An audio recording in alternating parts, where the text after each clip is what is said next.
Open. In accordance with 5.37 of Council's Code of Meeting Practice, I'd like to inform the persons attending this meeting that A, the meeting is being recorded, live streamed, and made publicly available on Council's website, and B, persons attending the meeting should refrain from making any defamatory statements.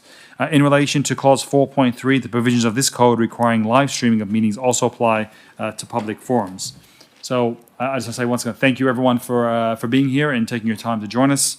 Today we do have two speakers in the public forum, and I would like to invite our first speaker, Ms. Connie Harvey, who would like to address Council on item Committee 01, the minutes of the Governance Committee meeting held on the 10th of February 2026. If you could just press the little button.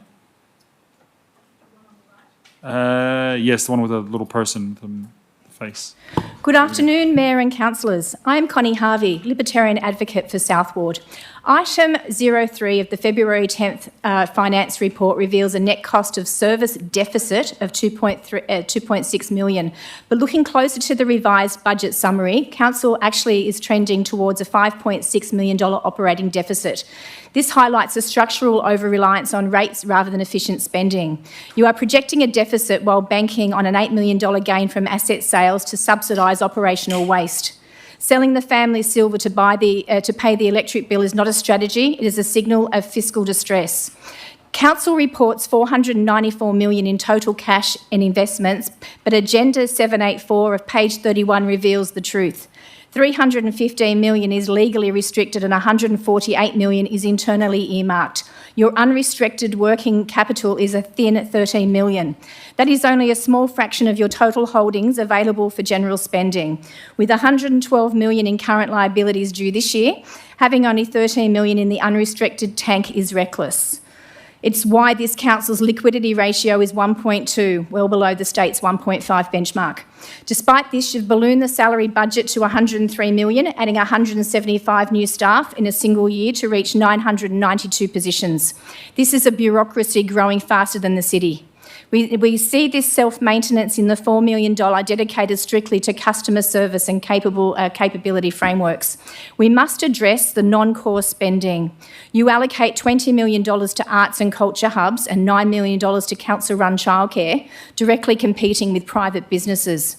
Your marketing audit shows thousands spent on speaker tiles and video shorts to promote the council's image. As a libertarian, I say, if a Festival of Arts program is valued, let the market fund it.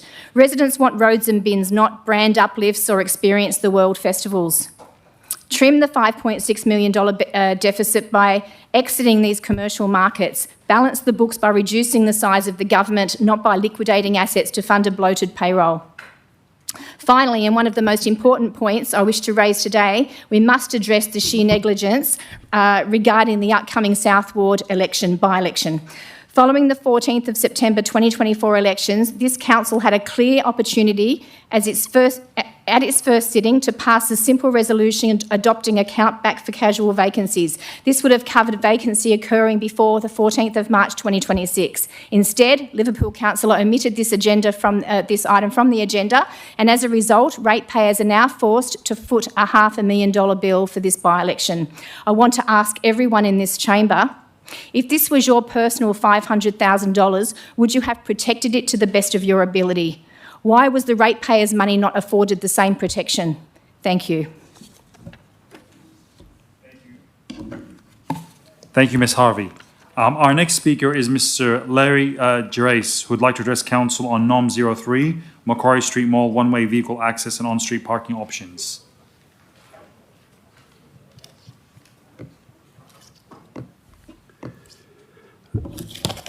Good afternoon, Mr. Mayor, GM, all councillors present and all council staff. Thank you for allowing me the opportunity to speak in front of you guys today. May I start by saying that I really can't sugarcoat my presentation because it is of utmost importance for all associated with the Macquarie Mall. I'm here to ask that Council consider returning the mall to one-way traffic with angle parking on both sides just to breathe life back into the mall as it once was. I'm not asking to get rid of coffee shops, We are simply asking that we move the tables and chairs and umbrellas closer to the awnings, and by doing this, they will not lose any seating, but will in fact enjoy more customer, and which in turn will benefit all retailers along the Macquarie Mall. As landlords, we try to attract the best possible tenants for our buildings and for Liverpool in general. However, closed malls minimise our ability to do so, as there is no life in this area apart from a few people playing chess, making it harder to attract tenants. By opening the mall to cars and angle parking can only be a positive outcome for all.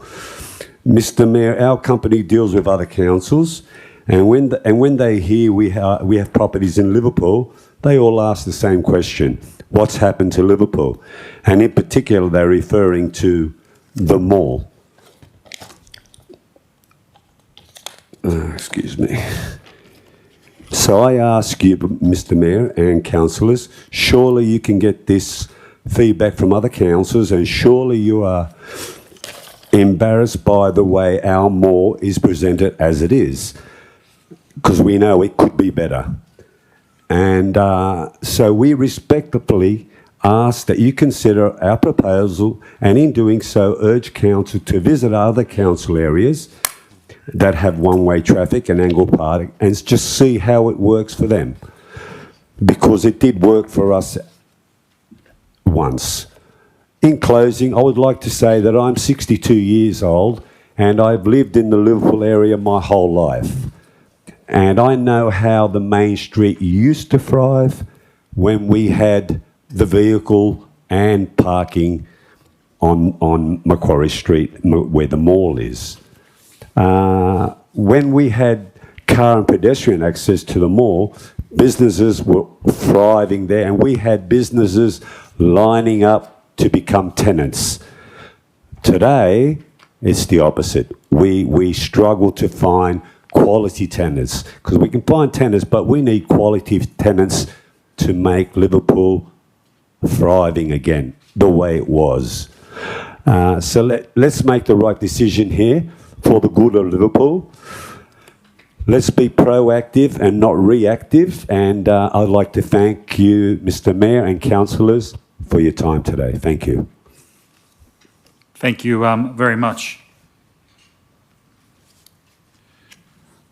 There are no other speakers today, so that now will conclude the public forum of today's public forum, and I declare the forum concluded at 4:11 p.m.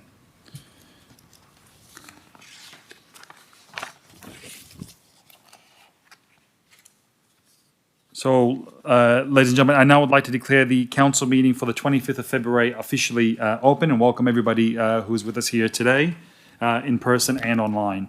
And I declare it officially open at 4:11 p.m.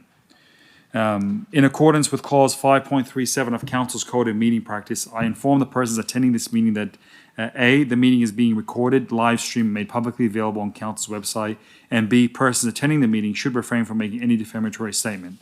In relation to Clause 4.3, the provisions of this code requiring the live stream of meetings also apply to public forums. To start today's meeting, I would like to invite Pastor Steve Rathmuller from the Cartwright Gospel Chapel to offer a prayer to council and an acknowledgement country, followed by the national anthem. Could I ask everyone to please stand and invite Pastor?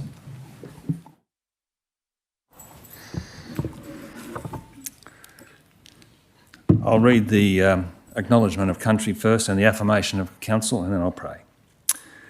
Before we begin proceedings, we'd like to acknowledge the traditional custodians of the land on which we meet and their ancestors past and present, the Kabru clan and the Darug nation. I also acknowledge that this land was accessed by peoples of the Darawal and Darug nations. The affirmation of council is as follows. We affirm our hope and dedication to the good government of our city and the well-being of all of Liverpool's residents, no matter their race or creed. Tonight, This afternoon we affirm our hope for sound decision-making by Council, which will improve the quality of life in our city. We express our expectations and best wishes for Australia, our nation's future, the Mayor, councillors and staff of Council, and all those associated with good government in Liverpool. I'll now just briefly pray my own prayer. Heavenly Father, just acknowledge that you are the only true and living God. You are my Father in heaven. You are the maker of heaven and earth, and you love this world so much you sent Jesus to pay the price for their sins. We thank you that I have such a wonderful Saviour, the Saviour of all men and women. And I just want to pray for Liverpool's citizens and those present here, that they will indeed trust in Jesus as their own Saviour and Lord.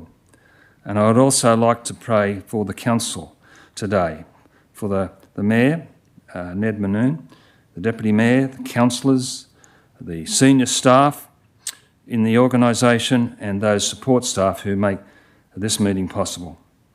I give you my thanks, and I pray you'll bless each of them for their service, and I pray for your blessing upon them and their families. We pray for the decisions that are reached today, that you will ensure that they are considered and there will be no bitterness, but there will be agreement upon that which is fair, that which is good and wise for the well-being of the citizens that they serve. And I ask this in Jesus' great and powerful name. Amen. Thank you.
Thank you, everyone. Please be seated. Next, our apologies and applications for leave of absence. Do we have any?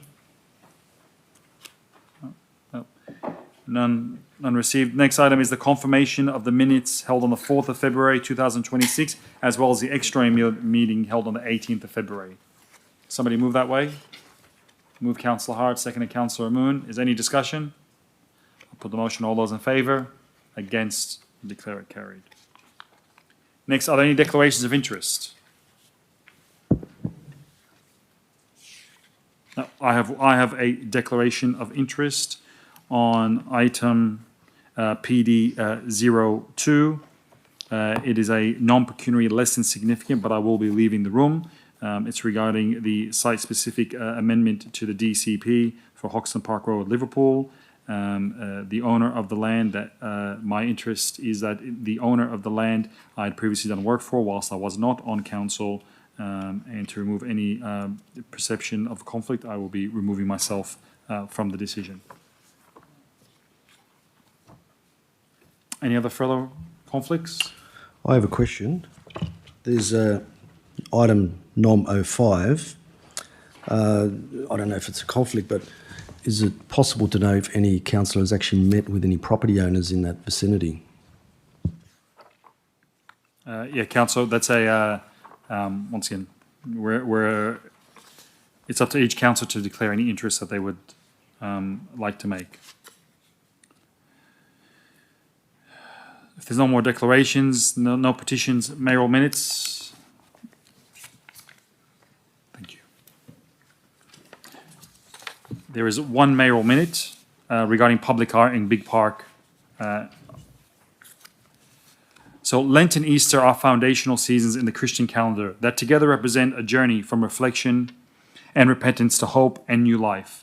Lent acts as a 40-day preparation period, beginning with Ash Wednesday and ending before Easter, in which Christians reflect on their faith, while Easter is a celebratory, culminating festival commemorating the resurrection of Jesus Christ.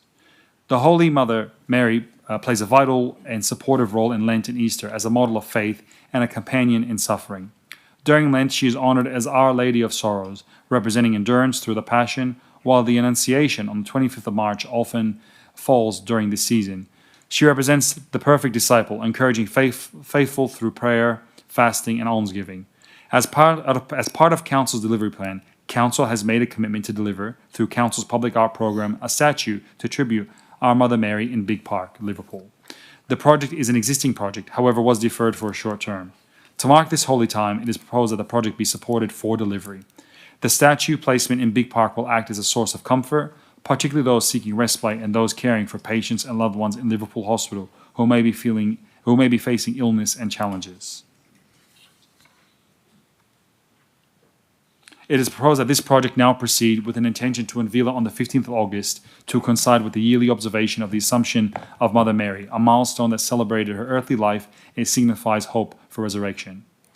And I'd like to move that Council acknowledges the importance of the Holy Mother Mary project in Big Park, Liverpool. 2, reinstate the project for delivery within the 25-26 and 26-27 budget cycle.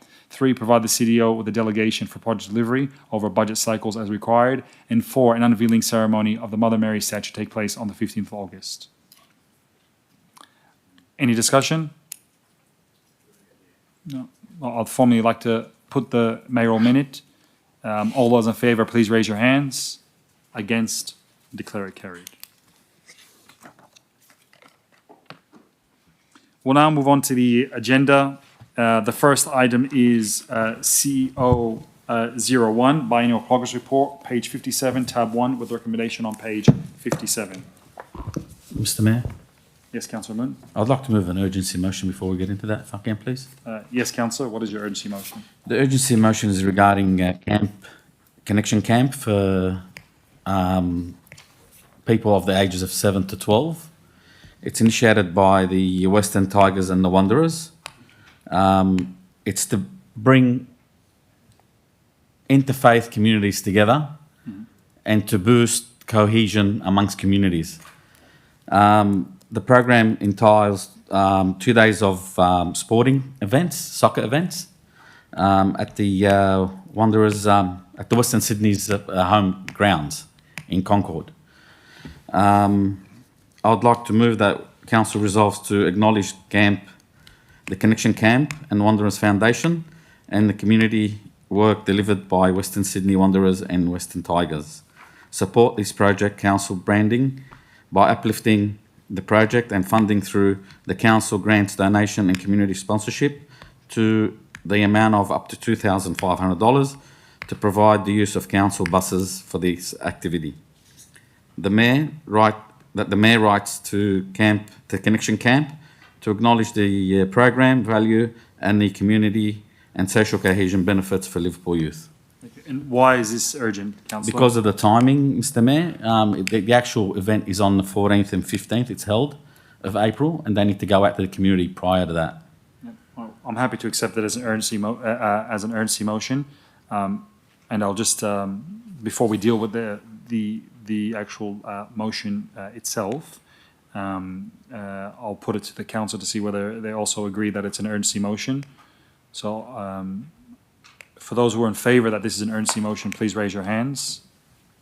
Against, declare it carried.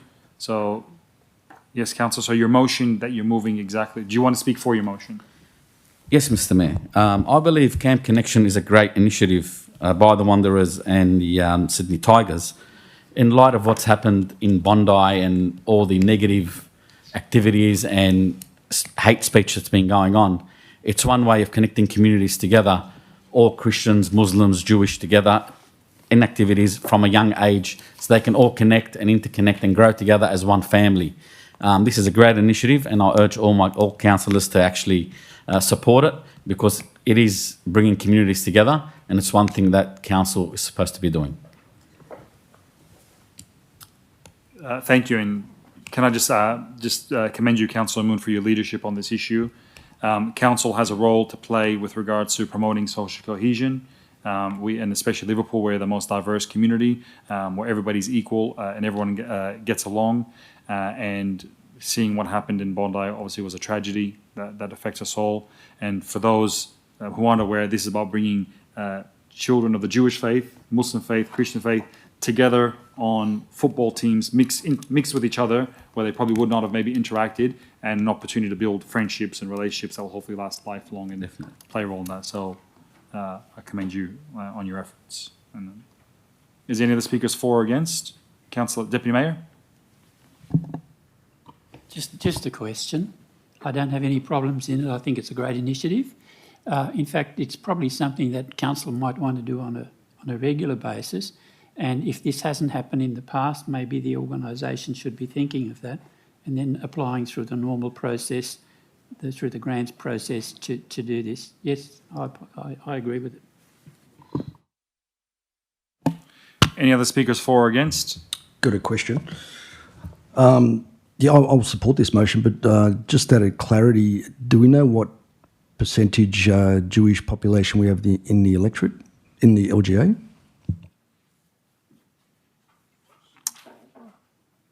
Don't have those details, but I'm sure it'll be And what- search of the census data will provide that. What percentage are from the Islamic faith? I don't know the number top of my head. I think it's all in the census data. Through the CEO? Thank you. Through the chair, I don't know. But I'll certainly take it on notice, and we'll have a look at what the census data says about faith and religion, albeit I'd be suspicious as whether persons under the 18 would be included in that data, but we'll have a look.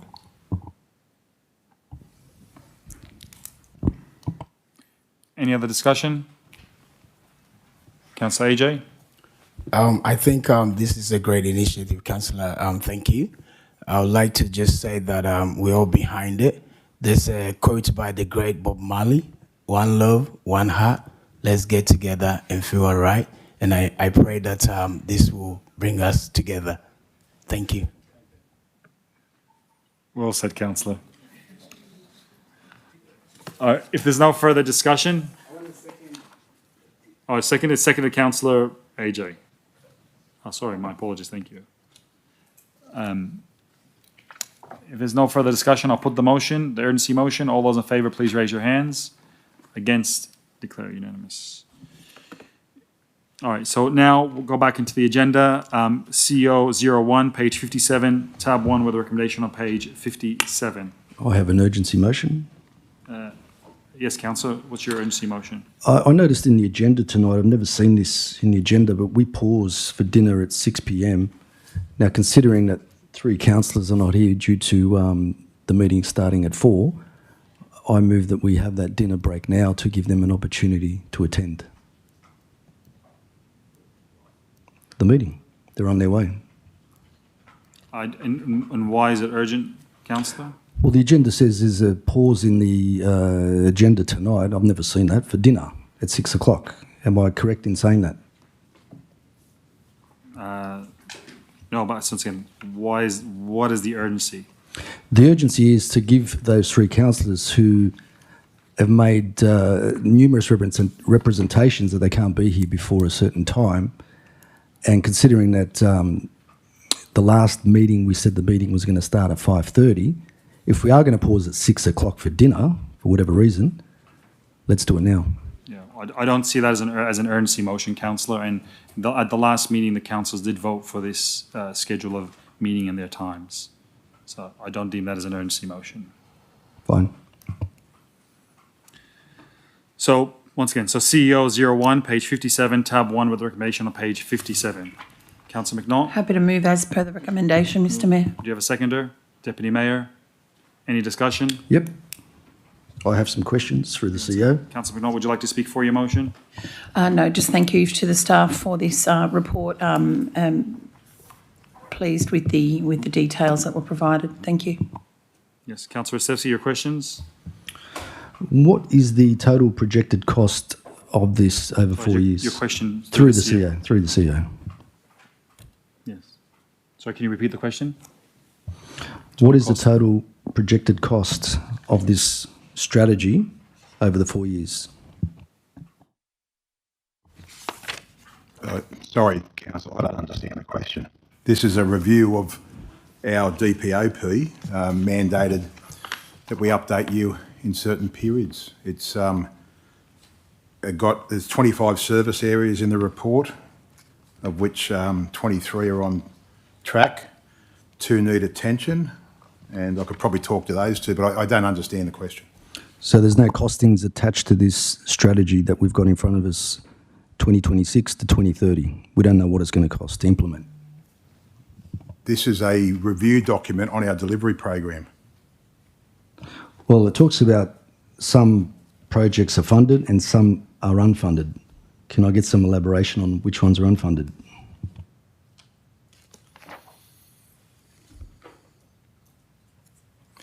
Through the chair, sorry, Council, just take me to the part of the report to which you're referring so I can get some context about your question.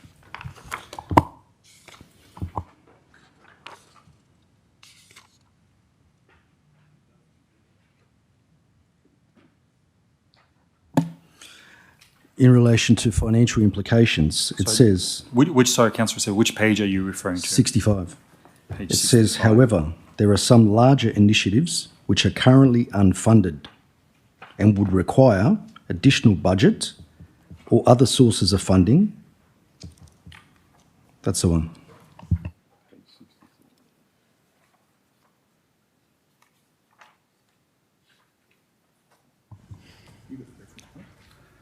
Page 65. Yeah. You're referring to, yeah.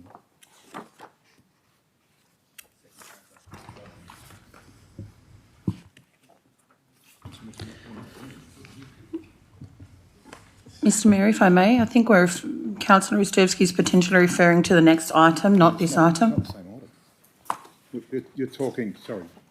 Through the chair, 65 is about PDO1. We're talking about CEO 01. That's okay. Which, you know, my question will be when it comes up. So, yeah. Great. Thank you, Councillor. So, yes, so we have a mover, seconder, Deputy Mayor. Any discussion on this item? No? All right, great. I'll put the motion. All those in favour, please raise your hands. Against, I declare it carried. Next item is PD01, page 59, tab 2, page 60, draft visitor economy strategy, 2026-2030. Councillor McNaught? Sorry. I'd like to move the motion with an amendment, though. Yes, what is your motion, Councillor? So I'd just like to add another point 3, and the current point 3 can become point 4. I would just like for this draft visitor economy strategy to be tabled for discussion at the next governance meeting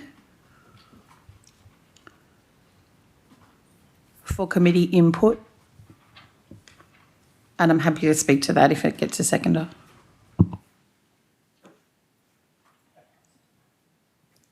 Great. Seconded, Deputy Mayor. Would you like to speak for your motion? Thank you, Mr Mayor. Yes, I thank staff for bringing this. I've had lots of discussion about this in the Tourism and CBD Committee. It's a great document. I note that it's going out on public exhibition for at least 28 days. By bringing it to the Governance Committee, it just, ensures that councillors do have a discussion around it while it's on public exhibition, so that all of the feedback can be collated after the public exhibition's completed, and then it will come back to council for adoption after that period with input from the councillors through that Governance Committee meeting. Great. Wonderful. Councillor Assefsi, you have some questions? Yeah, through the CEO, that original question.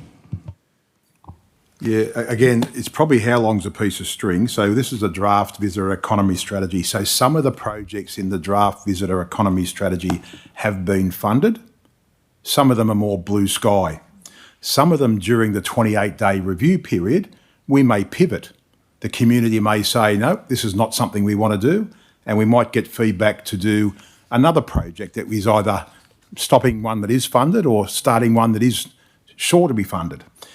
Irrespective of that, it all relies on the budget. The budget is determined by council, and we will bring back a revised visitor strategy, and council will determine the priorities of the visitor strategy by allocating the appropriate funding. Second question. Will any of these initiatives require a rate increase or reallocation from core services? Through the chair, there's been no suggestion to me that a special rate variation would be put towards council. Certainly, there doesn't seem to be any appetite for that kind of move. Whether core services won't be affected by this, because again, the core services will be included as a different budget line item, and the councillor may decide not to do any of this in relation to, and then replace it by additional core services. These are discretionary things about a visitor strategy. By getting, we just had a speaker talk about opening a street. There's a cost to those things, and again, all the visitor strategies will be put up after the 28-day period, and council will have a fantastic opportunity to look at those, assess what the director has placed in the budget to enable those strategies, and then make a choice about which way we go forward. And from what you said before, we haven't done an independent cost-benefit analysis of this before going to public exhibition. Is that correct? Yeah, that kind of falls into a little bit of the realm of impossibility, because we don't know what the community are going to say. So if we're going to do a CBA on a certain initiative, we need the feedback to help us prioritise what those projects may or may not be, and then the cost-benefit analysis would then determine what we put up to council for their decisions. I'd like to speak against this motion. Go for it, councillor. Timer up, please. So what I see here is some pretty vague strategies without a price tag. Now, this document talks about making Liverpool a global city. It talks about night economies, public art, entertainment, precincts, food trials, wellness, tourism, conferences and major events. It's pretty impressive. But what's the cost? We're being asked to endorse a public exhibition of a strategy that contains multiple unfunded initiatives. The report itself admits that major components are currently unfunded and would require additional budget allocations. Now that means future spending, that means future financial pressure, that means potential impact on ratepayers. Before we talk about murals, nighttime activations, we need to get the basics right. We have residents dodging potholes. We have ageing infrastructure. We have public space maintenance backlogs. We have safety concerns in the evening economy, identified in the same report. Now, the strategy lists ageing infrastructure and public safety concerns as challenges. So why are we prioritising branding before basics? Economic development must be disciplined. It must be measured. It must be financially sound. Where in this document do we have a 4-year cost breakdown? Where is the return on investment? What are the performance benchmarks that trigger review if targets are not met? The strategy talks about increasing visitation, overnight stays and visitor spending. By how much? 5%, 10%, 20%. What's the baseline? What is the measurable target? And if we don't meet that target, what happens? We can't simply chase this inspiration.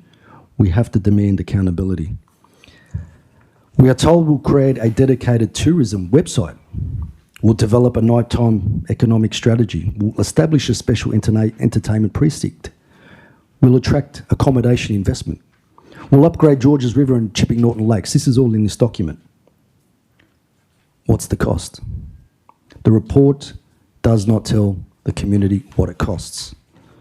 We're custodians of ratepayers' money. We're not brand managers.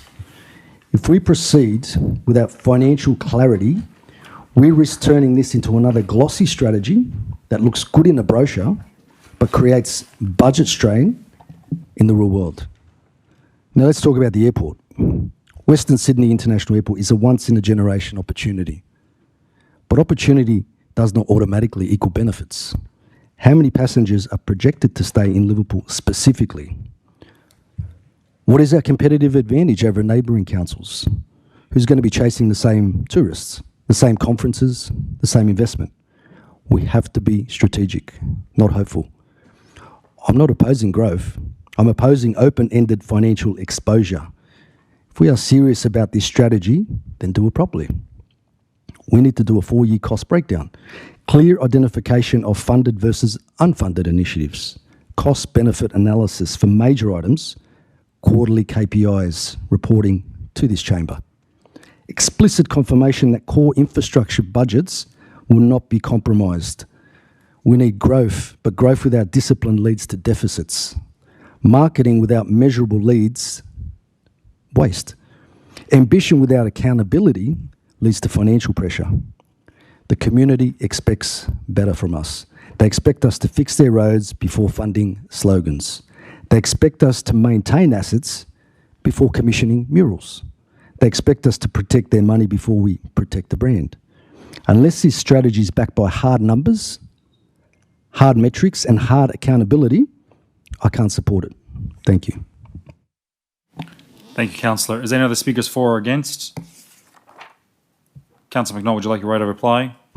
No, thank you, Mr. Mayor. Other than to say, you know, I've enjoyed the conversation that we have had at the Tourism and CBD Committee that has gone into quite a lot of depth, and the presentation that we had late last year from an external partner about this strategy. I'm really happy with it. Happy for it to be moved.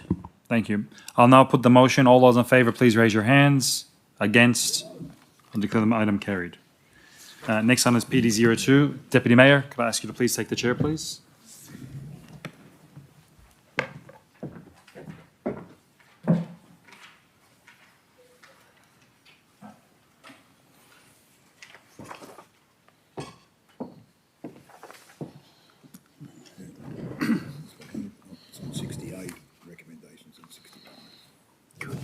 That's on here too, isn't it? PD 02. PD 02. Right. The item is on page 68. Sorry. Oh, no, I'm happy to move the item when you've called it. I'm just jumping the gun. Fair enough. And tab 3, let's see, a mover? Councillor McNaughton? Yeah. The Mayor caught me by surprise. I knew this was happening later, but didn't think it happened just then. So my apologies. Let me see. We have a mover. We need a seconder. Councillor Hart. Any discussions? Yes. Yes, I have Councillor some Stevsky. questions through the CEO. Given the design excellence panel doesn't support this density and height, why are we proceeding without addressing their concerns? Thank you. Through the chair, I'll just refer that to the Director of Planning and Compliance. Thank you. Through the CEO, this planning proposal was approved in essence by the Department of Planning by way of an appeal process. So it was a review of a gateway which saw the department approve the planning proposal despite the council position. Through the CEO again, have we estimated the additional traffic that's going to be generated from these 312 apartments?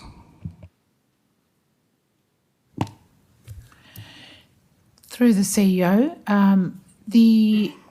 any development application will consider traffic impact in detail. And I will add a supplementary point to my first response. Any matters relating to design will also be considered for any development application that comes through. So any details relating to the impact of the specific DA will be looked at as part of that DA process. I saw something in there about Sydney Water. Have they confirmed the capacity for sewer and stormwater, whether they can handle this development?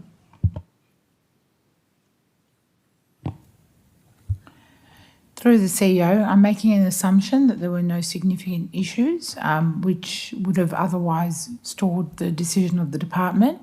But for an evidence-based response, I'll take it on notice and get some more advice on that. Okay.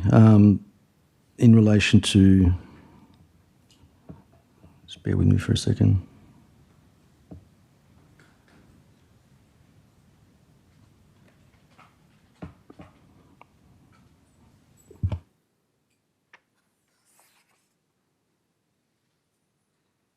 That's it from me. Any other questions? Yes, just through the chair. Just wanted to clarify that this project was actually approved by the state government, not council. Is that correct? Yes. It was? Okay, thank you. Yes, I'll just add my few comments to this. We've been involved with this particular project over a number of years, and councillors and the relevant residents in that area obviously object to it, as do I, but we could not do anything about it. And when this came to council last time, we looked at it and there was some confusion, and the way I've certainly had some confusion over the issue, and I think this is the best way out in that council now has at least some control of the project, where previously council had no control. And so I firmly believe that this is a better outcome than the way it was before. So that's my point of view as a councillor, not as the Deputy Mayor sitting here adjudicating on this. So since there are no more discussions, sorry, Councillor AJ, question? Yeah, through the CEO to the director, just to ask a question so that the hearers can clarify this. If a proposal is decided by the state government, councillors cannot stop it, or do we have the power to reverse it? Thank you, Councillor. Through the chair, I'll just refer to the Director of Planning. Through the CEO, I don't believe we have any appeal powers for this particular process. Thank you. Thank you. So I will put it to the vote. Those in favour, raise your hands. So those against? Thank you. I declare it carried. Your job Are is you done. coming back? Yes, the job is done. My job is done. Thank you.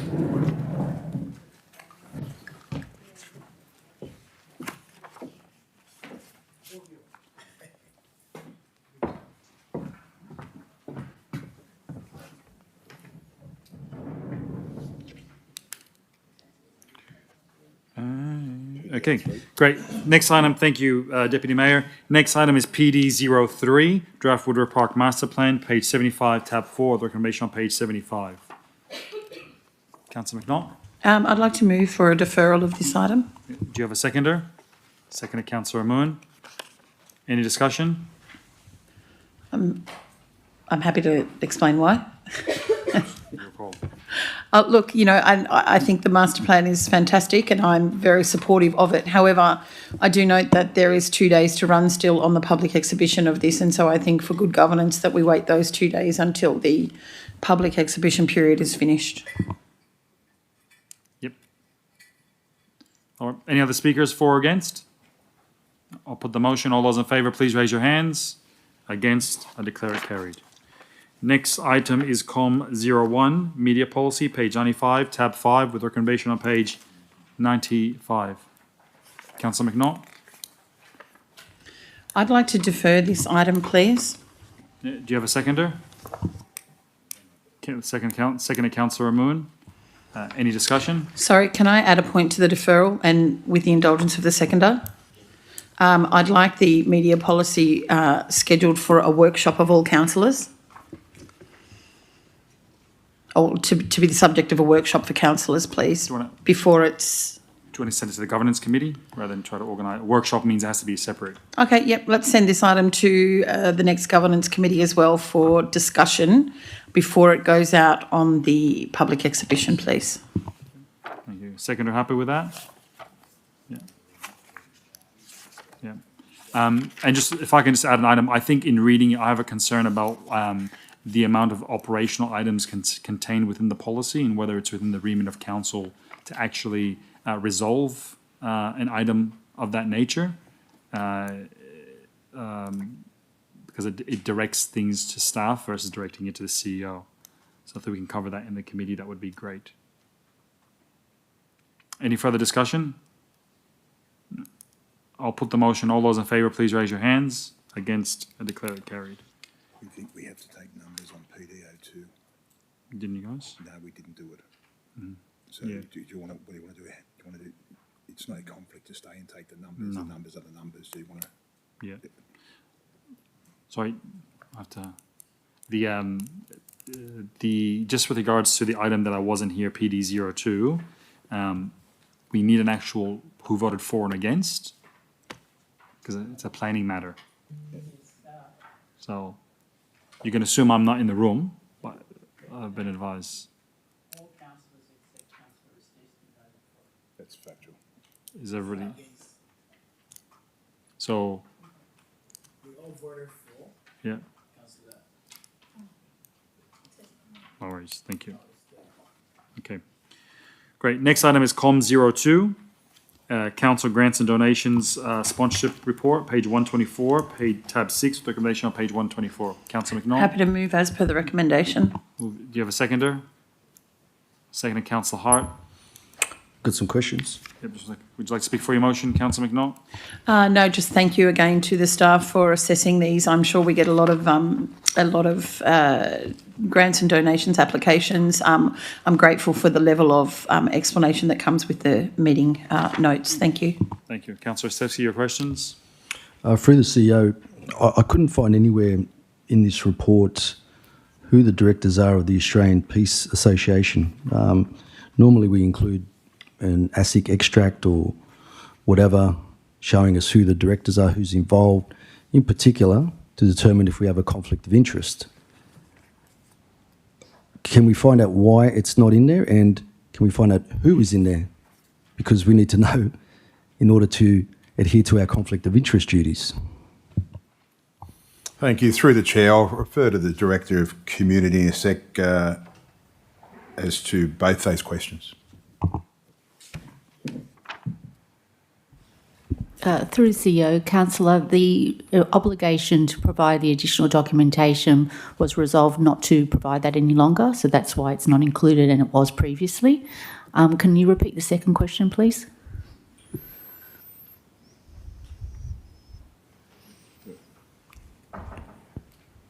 Do you have another question? Oh, yeah. Yes, I'm going to move on from that question. My final question is, all the other applicants in here have provided their financials except that one organisation. I couldn't find them.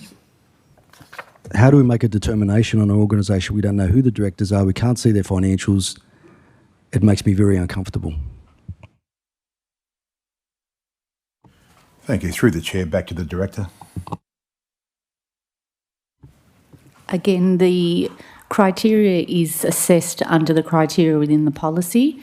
In terms of the financials, it was previously supplied when the councillors requested the additional information. I would have to check on anything else that you require, but we can do some background searches if you wish not to proceed. Well, the only reason I say it is the other organisations did the right thing, provided their financials, except this one. Now, I'd like to move an amended motion, remove and defer the Australian Peace Association until we get that information, and leave the others in there. Do you have a seconder? No seconder. Is there any further discussion? No, I'll put the motion. All those in favour, please raise your hands. Against, declare it carried. Next item is COM 03, report back to Council regarding the 2168 Children's Parliament Project. Page 137, tab 7, recommendation 138. Councillor Moon. You have seconded. Councillor AJ. Any discussion? Yes, I've got some questions. Yes, Councillor. For the CEO. The report says we're spending 28 million on parks this year. My question is, how much of that 28 million is specifically spent on 2168? Thank you for the question. I will take it on notice and give you a breakdown of where that 28 million is spent across the LGA. Another thing that concerns me, the Cartwright Public School students raised the crossing in 2018 and again in 2025. Now that's 7 years. Now if council can spend 133 million on free services according to this report and 28 million on parks, why can't it fund a zebra crossing outside a disadvantaged school now? Well, I think, sorry, through the chair, I think the resolution says we're doing that. I wasn't around in 2018, but this is a recent, it was returned again as an issue that the children brought up. Council has that before them now. No, that's fine. 7 years is, in my opinion, for a simple zebra crossing is not good enough, but if we don't have the answer, that's fine. Final question. The report says 133 million has been provided on free services. Now that it's not free services, that's standard core delivery services like waste and libraries. Why are we using that term free? Whenever I see the word free, I'd like to double check, triple check. I think it's the wrong wording. Why did we actually use that term in there? Thank you. Through the chair, I have no idea, Councillor. I agree with you. So we'll have a look at our nomenclature in relation to free services. They're certainly not free, are they? So they're services. And we'll have a look at the way we describe that. Through the chair, if I can just have an amendment on the number 2, the recommendation 2, with the advocating part of it, if we can write to the local state member, because it is a state issue, and so you want to say, yeah, for the school crossing supervisor. That's part of the state government initiative. so this is how we can work that out. So advocate and write to the perfect. state member Lovely. for Liverpool. That's good. Is the seconder happy with that? Yes, definitely. Yes. All right. All good. Is any further discussion? I'll put the motion. All those in favour? Against? I declare it carried. Next item is COM 04, draft incoming sponsorship report, page 144, tab 8, with recommendation on page 145. Councillor McNaught. Happy to move as per the recommendation. Seconder. Do you have a seconder? Deputy Mayor. Any discussion? Yes, I have a few questions through the CEO. Any reason why we haven't looked at this policy for 10 years?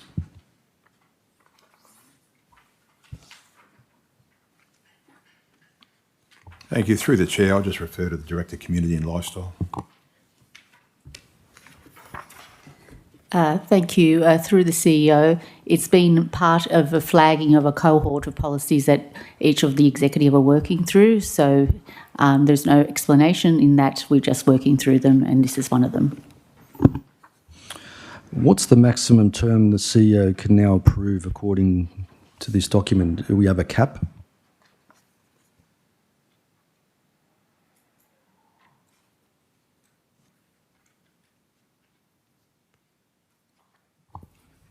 Thank you. Through the chair, I'm just looking at the amendments on page 146 that CEO can approve agreements extending beyond 3 years. It talks about a yearly cap. And then approvals must be aligned with the procurement threshold, so the sponsorship approvals will be mapped to that. So that means 3 years is the maximum cap, is that right? That's the maximum time cap, yeah. So you would need the CEO approval to go past 3 years. And that's the question, like, is there a cap on that beyond the 3 years? Can it be 20 years? Are we locking, you as the CEO, you can lock in the council on a 20-year contract. There's got to be some sort of cap. I'll refer to the director if she's got any other information about it.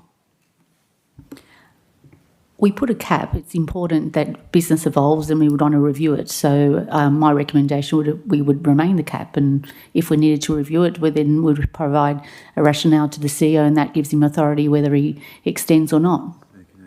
Within the budget. And also within budget. So I'm just a little bit confused. Is there a cap? And if there is a cap, what is that number? Thank you. Through the chair, I agree. Let's have a look at how we describe. If a sponsorship is put to me and I want to extend by 3 years, I think your question is how far can I go? Okay, so we'll take that on notice and we will refer back to this policy and make sure that it doesn't allow the CEO to give grants in perpetuity.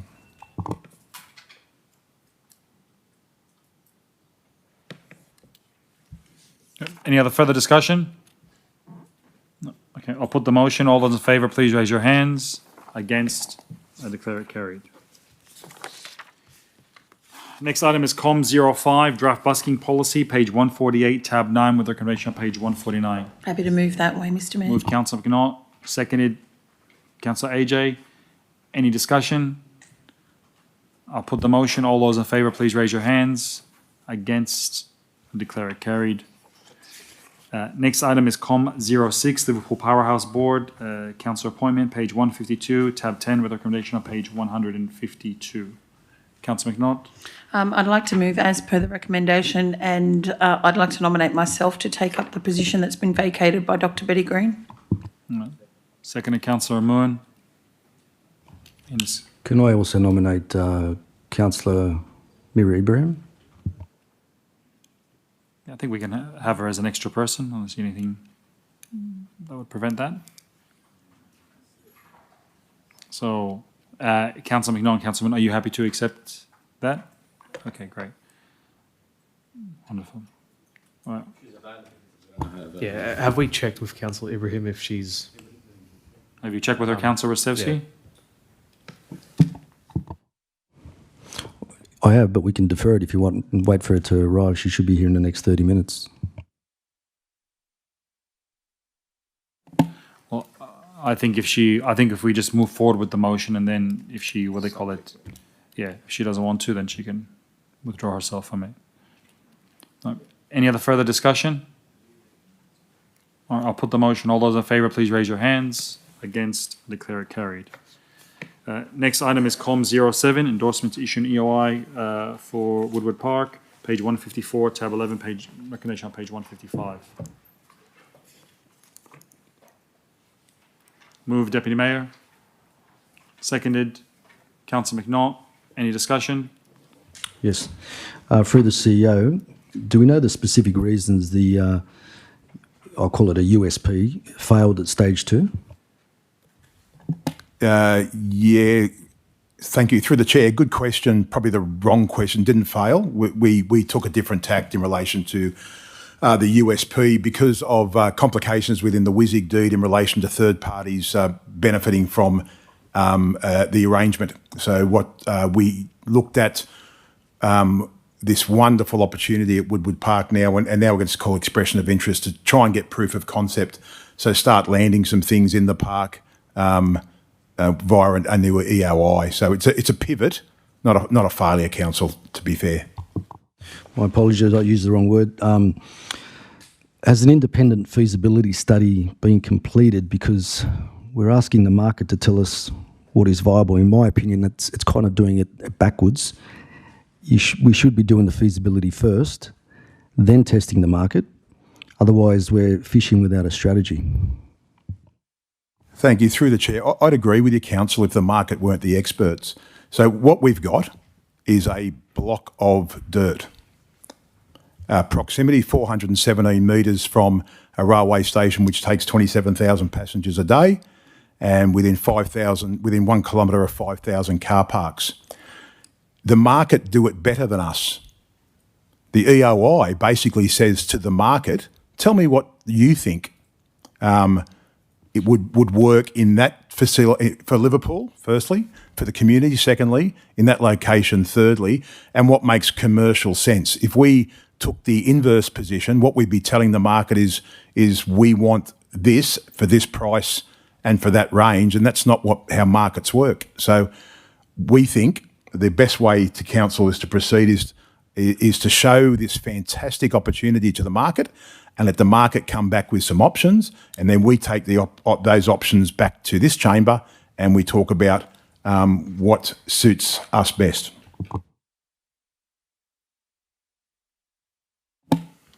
Any other further discussion? I'll put the motion. All those in favour, please raise your hands. Against? I declare it carried. Next item is COM 08, motions for National General Assembly. Councillor Hart.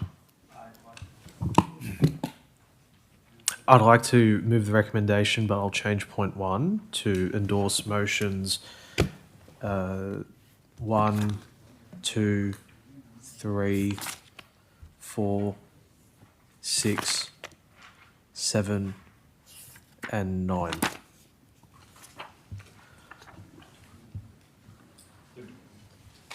Did we get that? Would you like him to repeat it? So remove 5 and 8. The rest stay. Sorry, I could have done that better. Okay, great. Do you have a seconder? Seconder, Councillor Moon. I move that we defer this because there are councillors that are not here and who are going to the conference. Is Councillor Hart going to the conference?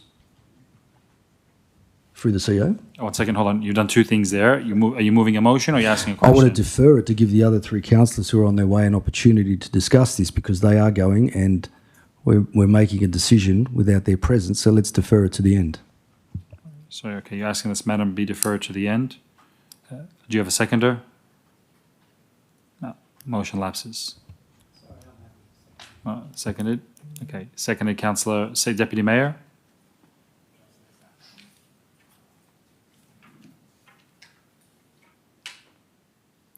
Or the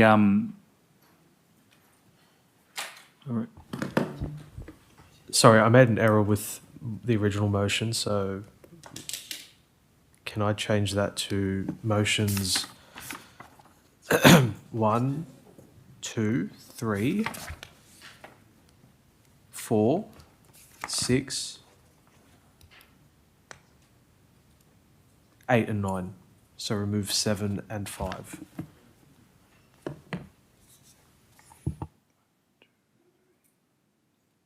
Is that correct now? So 1, 2, 3, 4, 6, 8, and 9.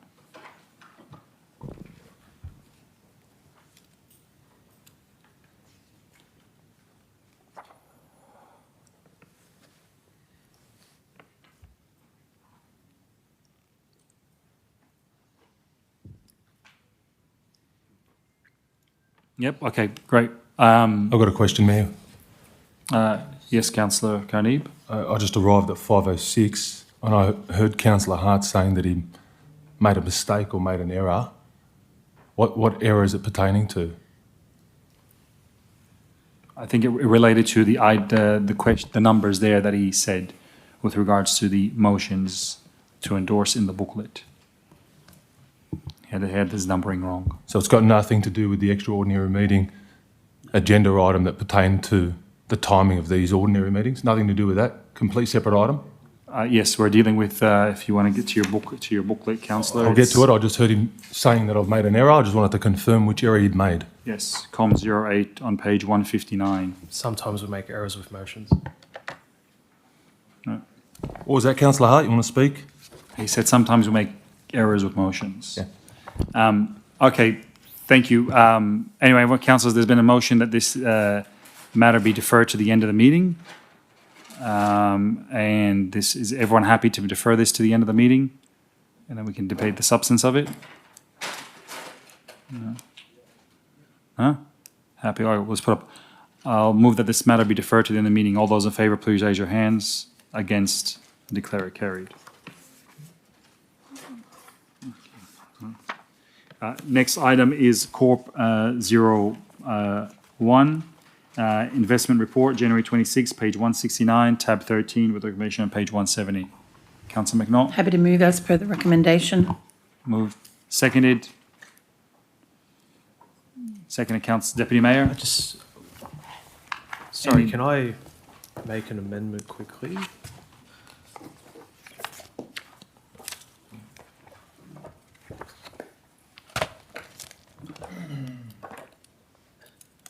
And it's so the recommendation and then a point 2, which is direct the CEO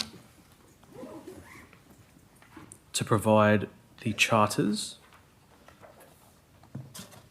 for each internally restricted fund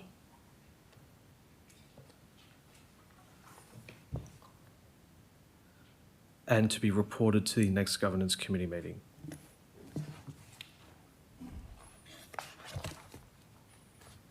Is the seconder?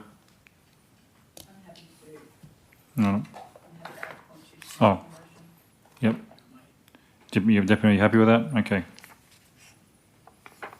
And just without picking, rather than the word "and" to be reported, just say just to be reported at the next governance meeting. Is that? Yeah. Is that the intent? Sorry. Yeah. That's fine. Okay. Great. All right.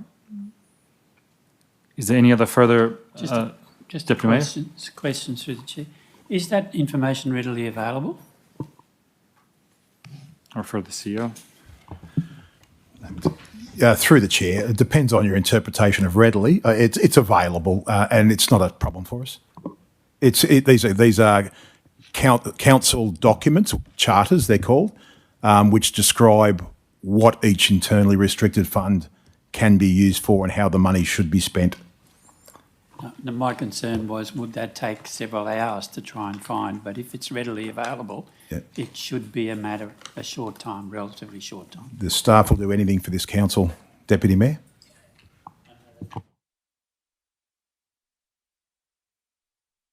Is there any further discussion? No. I'll put the motion. All those in favour, please raise your hands. Against, I declare it carried. Next item is Corp 02, full year 25-26 quarter 2 budget review, page 183, tab 14, with a recommendation on page 183.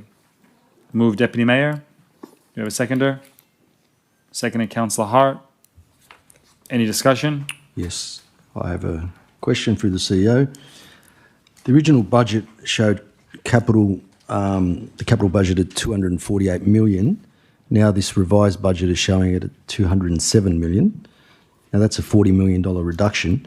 At 31 December, we've only spent 64 million.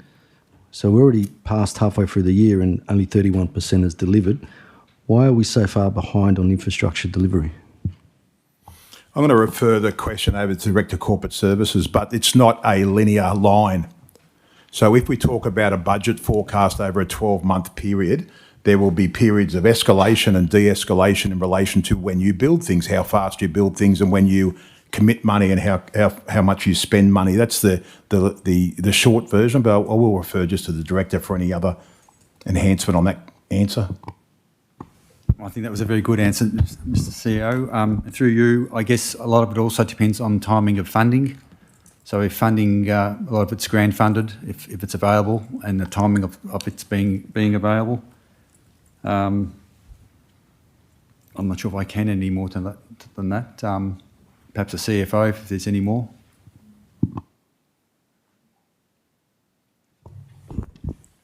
So the CEO, I think the matter has been appropriately addressed.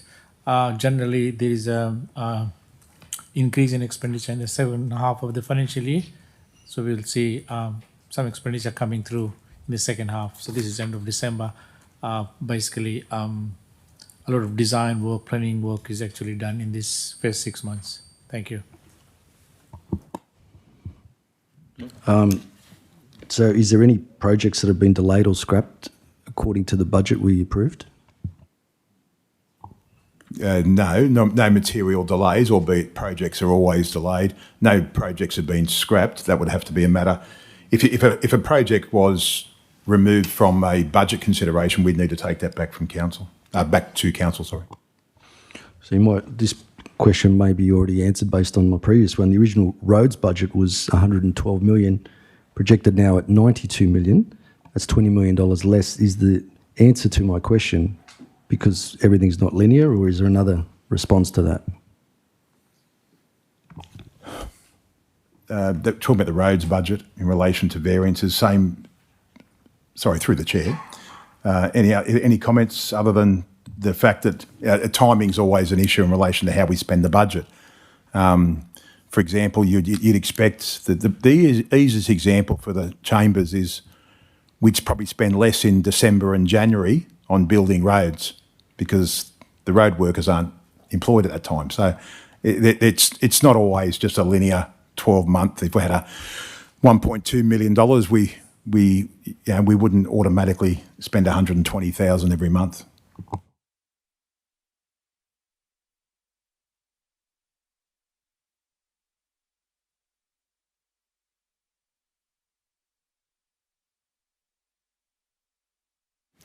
Any other further discussion? I'll put the motion. All those in favour, please raise your hands. Against, declare it carried. Next is Corp 03, Code of Conduct Complaint, page 215, tab 15, Regulation 215. Just checking, out of abundant caution to the CEO, if I can ask, is this the matter that council is in court regarding a councillor suing council? And the through the chair, no, it is not.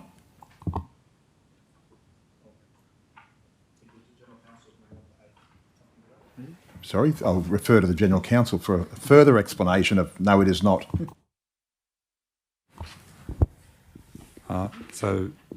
Through the chair, if you look at page 216 of the report, there's a table. So it divides complaints between completed and ongoing. And in the ongoing table, you'll see matters finalised to be reported to council. It's my understanding that the litigation relates to some of those matters. So those matters will not come forward to council because we are currently agreed not to bring them forward, and the court has so ordered. Yeah, and can we just get just clarification on what those orders were? I just don't want to make sure that we're crossing any lines here or not complying with the court orders. So the orders relate to the dissemination, tabling, etc. of a report, and we're not going to do that until further order of the court. I have a alternate motion. Can I? Just one second. We have. Yes. What's your motion, Councillor Sefsky? As per the book, and point 2, resolve that any code of conduct's investigation tabled for council determination to be debated in open session. No behind closed doors, open session. I'm asking for that. Do you have a seconder? Yes, he's got a seconder. Yes. Seconder, Councillor Carneeb. Would you like to speak for your motion, Councillor Osevsky? Yeah, sure. Code of conducts matters involving elected councillors should be debated in open sessions, not behind closed doors, not in confidential chambers, but in the public in front of everyone. Because the people we represent have a right to know what is happening in this council. We're not private individuals, we're public office holders. We take an oath, we're entrusted with ratepayers' money, and when allegations are made about the conduct of elected representatives, those matters are not private gossip. They are matters of public accountability. Transparency is not an option in local government, it's foundational. Section 10A of the Local Government Act allows councils to close meetings only in limited circumstances. That's not the exception. Sorry, that's the rule. That's the exception, not the rule. The default position under 10A of the Act is open meetings.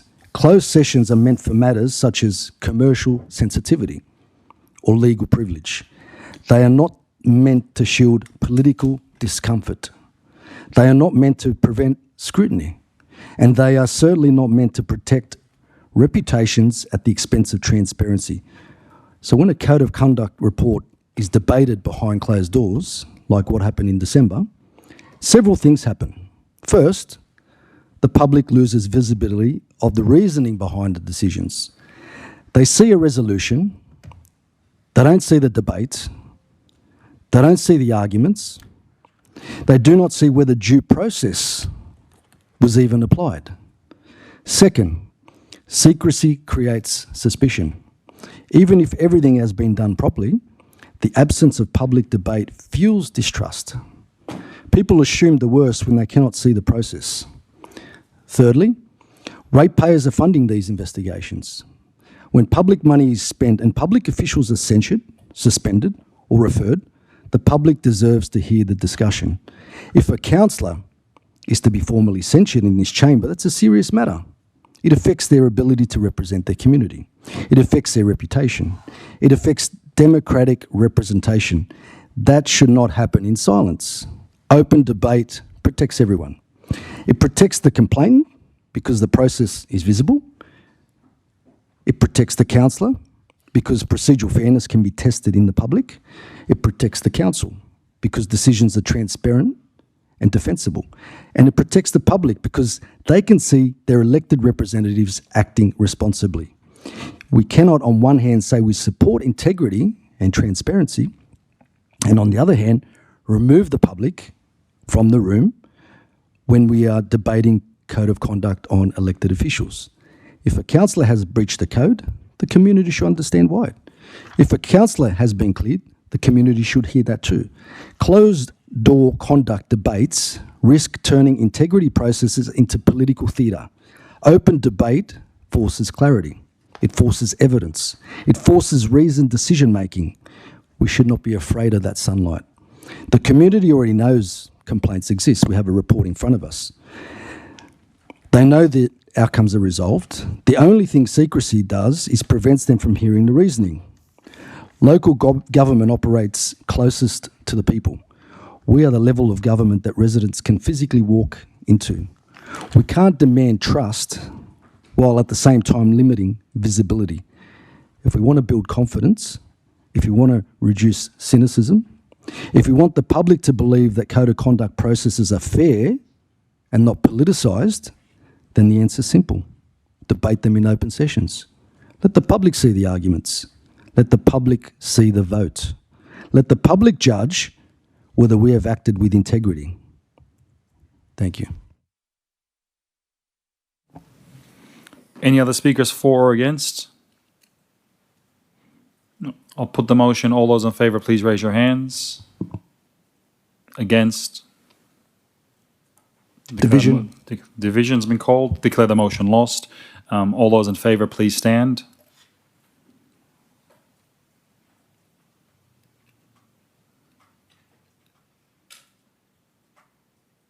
Those against?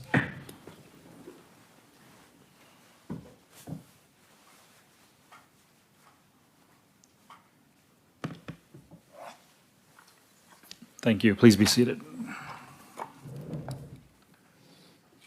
Next item is Operations 01, Civic Place Car Park, 12-month review, page 219, tab 16, with recommendation on page 219. Councillor McNaught. I'm happy to move the recommendation.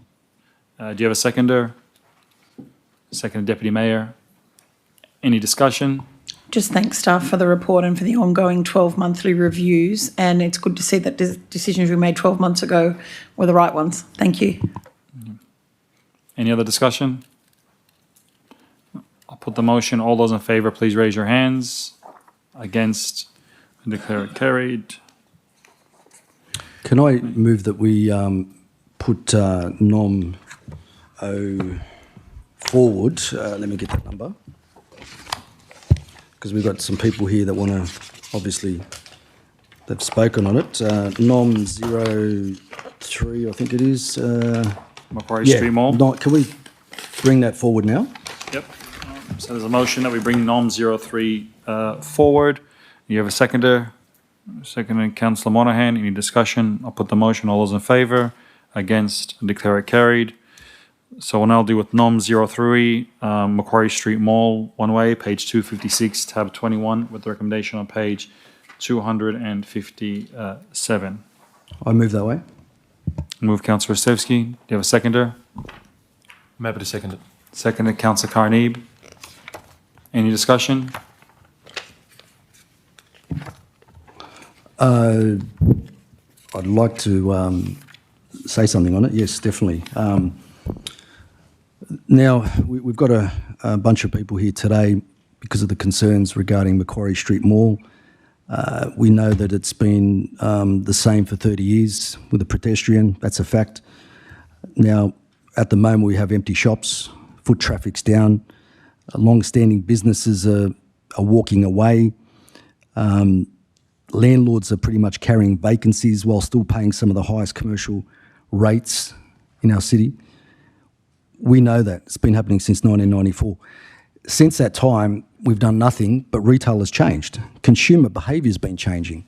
It's not the same consumer behaving back in 1994. Competition's also changed. We need to change with that. If you look at Campbelltown, they've invested heavily in access and parking. Bankstown has also done the same.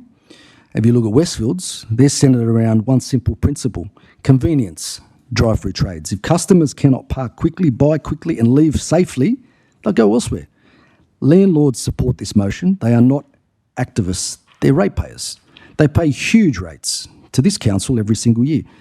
When they tell us foot traffic is down and vacancies are rising, we have to listen. The CEO comments acknowledge declining foot traffic. It also acknowledges retail vacancies and safety perceptions. That's not my opinion. That's in the report, so we all accept that there is a problem. But the response I'm not happy with: more workshop, policy reviews, small-scale urban design, activation ideas. Now, with all due respect, we've been activating for years: banners, events, murals. Shops continue to close. If a retail strip is struggling, we need to fix access. We need to access drive trades. Parking drives turnover, activity improves safety. This motion does not order any bulldozers. It does not approve construction. It asks for options report.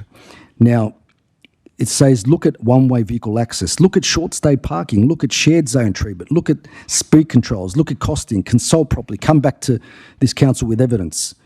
How can anyone argue against that? Now, the CEO says we have to consider economic, social and urban design perspectives. Yeah, I agree. That's exactly what this motion requires. It specifically calls for consultation with retailers, property owners, chambers of commerce. CEO also says we should consider cost-effective and immediate actions. Fine. But let's be honest, cosmetic improvements do not fix this problem. If customers tell us they avoid the mall because it's inconvenient and they feel unsafe, we've got to take it seriously. Thank you. Any other further discussion?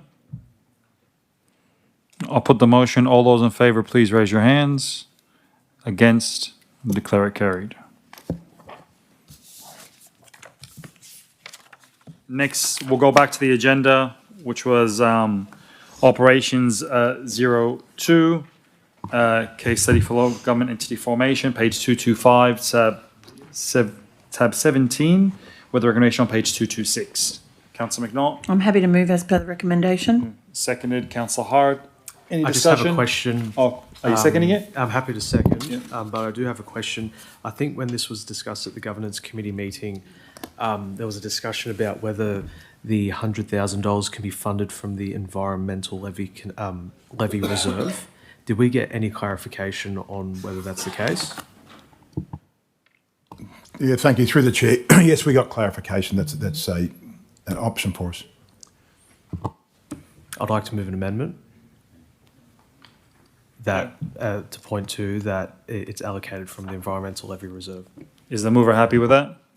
Okay, great. So just so don't do it, can just change the words into general funds to environmental levy.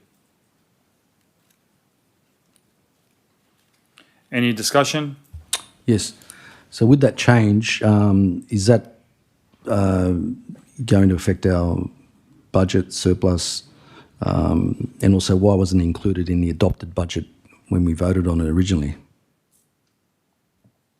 Sorry. Through the CEO. Thank you. So through the chair, the second part of the question's a bit harder.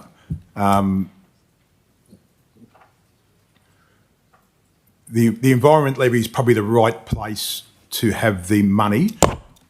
It's kind of shorty. I'm not sure we'll get to that number either. I think that's the top end of where the project might be. But the good thing about the environmental levy, taking it from that levy, is it must go back to the levy. Whereas if we had taken it from general funds, we can be a little bit more discretionary. And of course, reducing the environmental levy is a reduction of rates, if one was to do that. And this project in the green ceramics is a revenue provider where there's already precedent in relation to the environment levy funding some of that project. So I can't answer why it wasn't the second part of the question, Councillor, but I'm happy to have it again.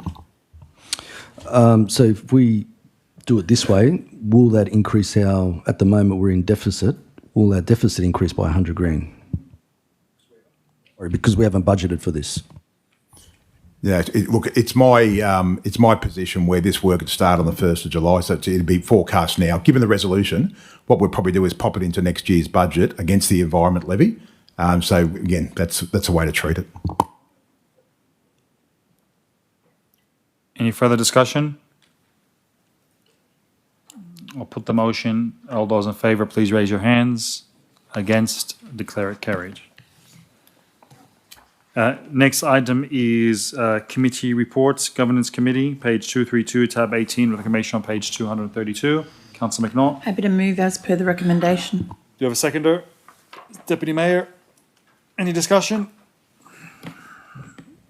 If not, I'll put the motion. All those in favour, please raise your hands. Against, declare it carried.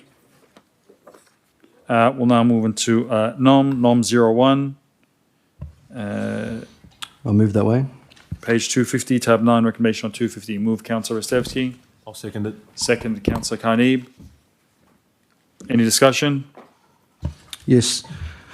This motion just simply talks about rules. It talks about governance. It's about respect for the people who pay the bills. Liverpool City Council has a civic expenses and facilities policy, as we all know, and it's not a suggestion. And it's also not optional. It's a binding policy adopted by us. Now, there's a clause in there, 4.10.3. It's crystal clear. Overseas travel must be approved by a meeting of the full council prior to a councillor undertaking a trip. There's no ambiguity in that. There's no grey area. It must. According to that report, the policy says you must. Now, ratepayers expect one thing from us: follow the rules. If we expect residents to comply with planning laws, parking laws and rates notices, then we must comply within our own governance rules. This motion just simply asks all those questions in front of us and I think it's prudent that we move forward with it.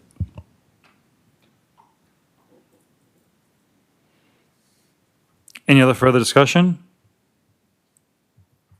No, I'll put the motion. All those in favour, please raise your hands. Against? Declare the motion lost. Division. All those in favour, please stand.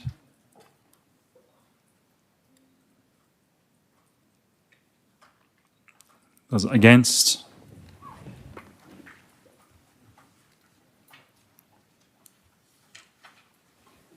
Thank you. Please be seated. Next item is NOM 02, page 252, tab 20, with recommendation on page 253. Can I move that this motion be deferred? The residents that were wanting to speak tonight obviously couldn't make it at 4 p.m. They assumed the meeting was starting at the agreed 5 p.m, so I'd like to move it to the next meeting. Do you have a seconder? Yes, I'll second that. Second, Councillor Carnoob. Any discussion? I'll put the motion. All those in favour, please raise your hands. Against, declare it. Can we Carried. go back to that one about this? It's the waste levy, not environment levy. It was just caught up in the language. Oh, sorry. Right. We'll deal with that after the break. Yep. All right. We've done with NOM 3. Next item is NOM 04, Youth Parliament, page 259, tab 22, the recommendation on page 260. Councillor McNaught. Mr Mayor, I have a slight amendment based on the staff comment that came with the notice of motion I submitted.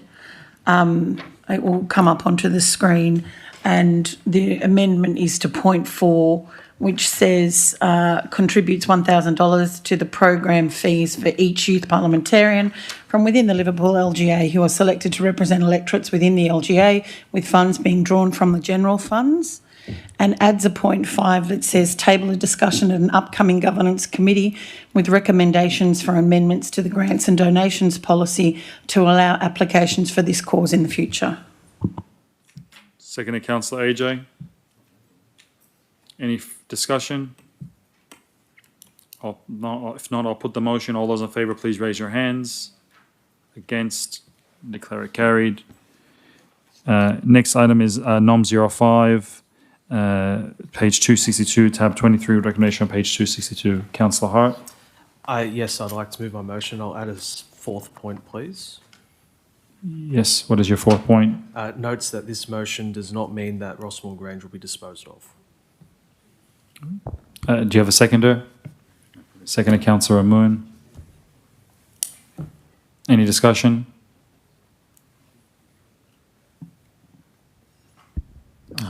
Monahan. I've got a question through the CEO. Is Rossmore Grange flood prone? Thank you. Through the chair. So Rossmore Grange is about 80 hectares of land, of which let's categorise it as, say, 1/3 is flood prone, and the 1/6 is flood affected. So some of the constraints on Rossmore Grange will be water sensitive urban design and other options. So when we look at use cases for Rossmore Grange, we will be looking at how people treat the whole area and what they're going to do about the flooding. There's been plenty of reports from Rossmore Grange to the west in South Creek on relation to flooding. Just to follow up to the CEO, I take it that means that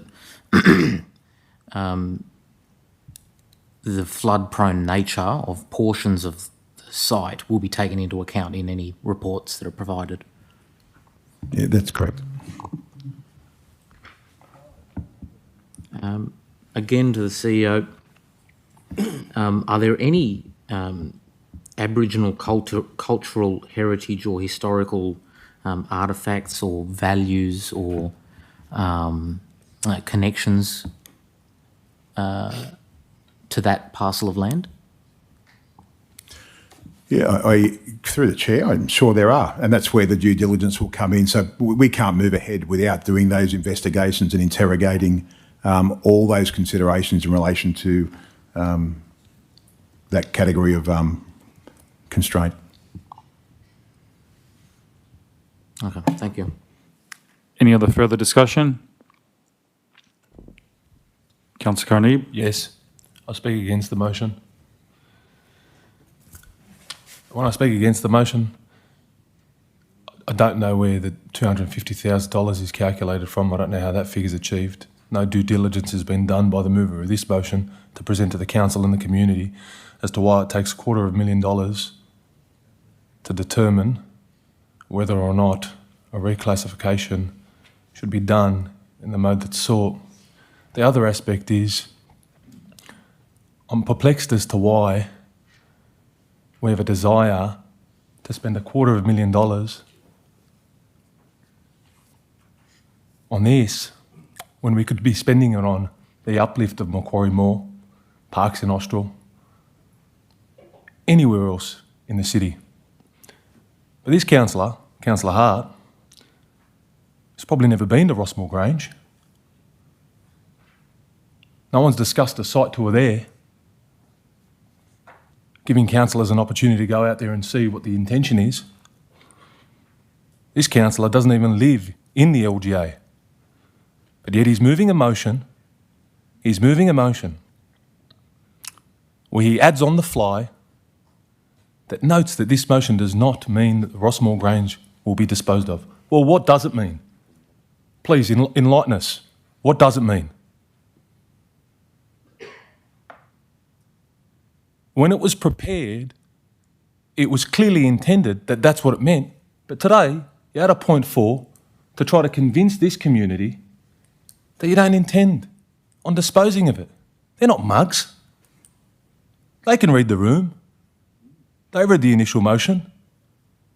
It's there. And you're thinking a point 4 is going to con them. That's almost more laughable than this motion itself, and the fact that the mover, who doesn't even live here, is telling constituents what we should do with their land. That is the biggest stroke I have seen in this council.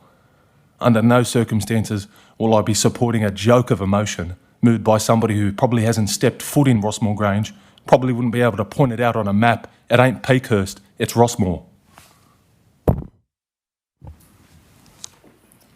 Any other discussion?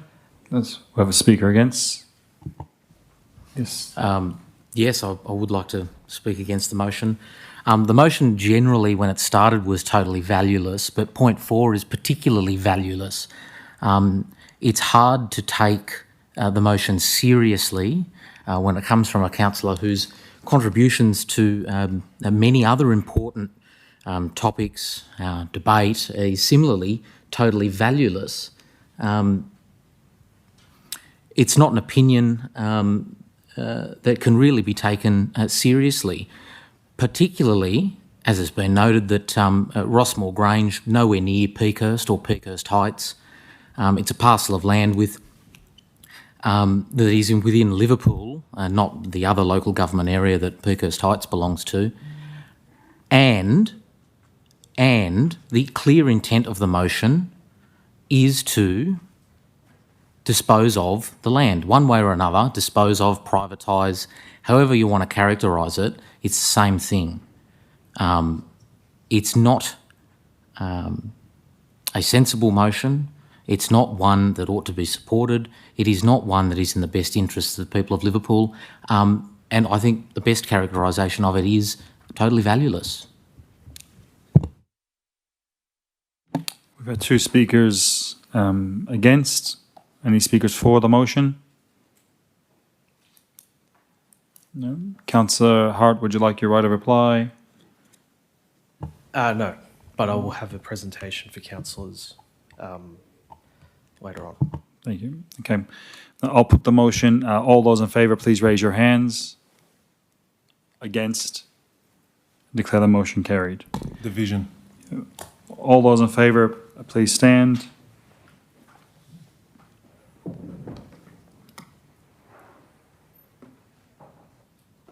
Those against?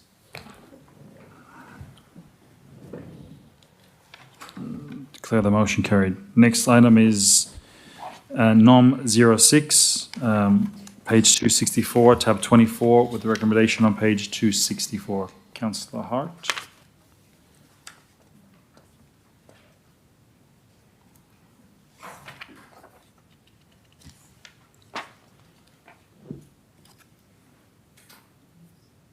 You moving the motion, Councillor Hart? Who's on? Sorry, Councillor Carney, can you turn off your microphone, please? Thank you. Yes, I'd like to move that way. Move. Do you have a seconder? Seconded, Councillor McNaught. Any discussion? Would you like to speak for your motion? I think it's pretty straightforward. I think if it's a personnel matter about another councillor, it should be provided under closed cover to respect their privacy. Any other speakers? Yes. Yeah. Councillor Carneeb.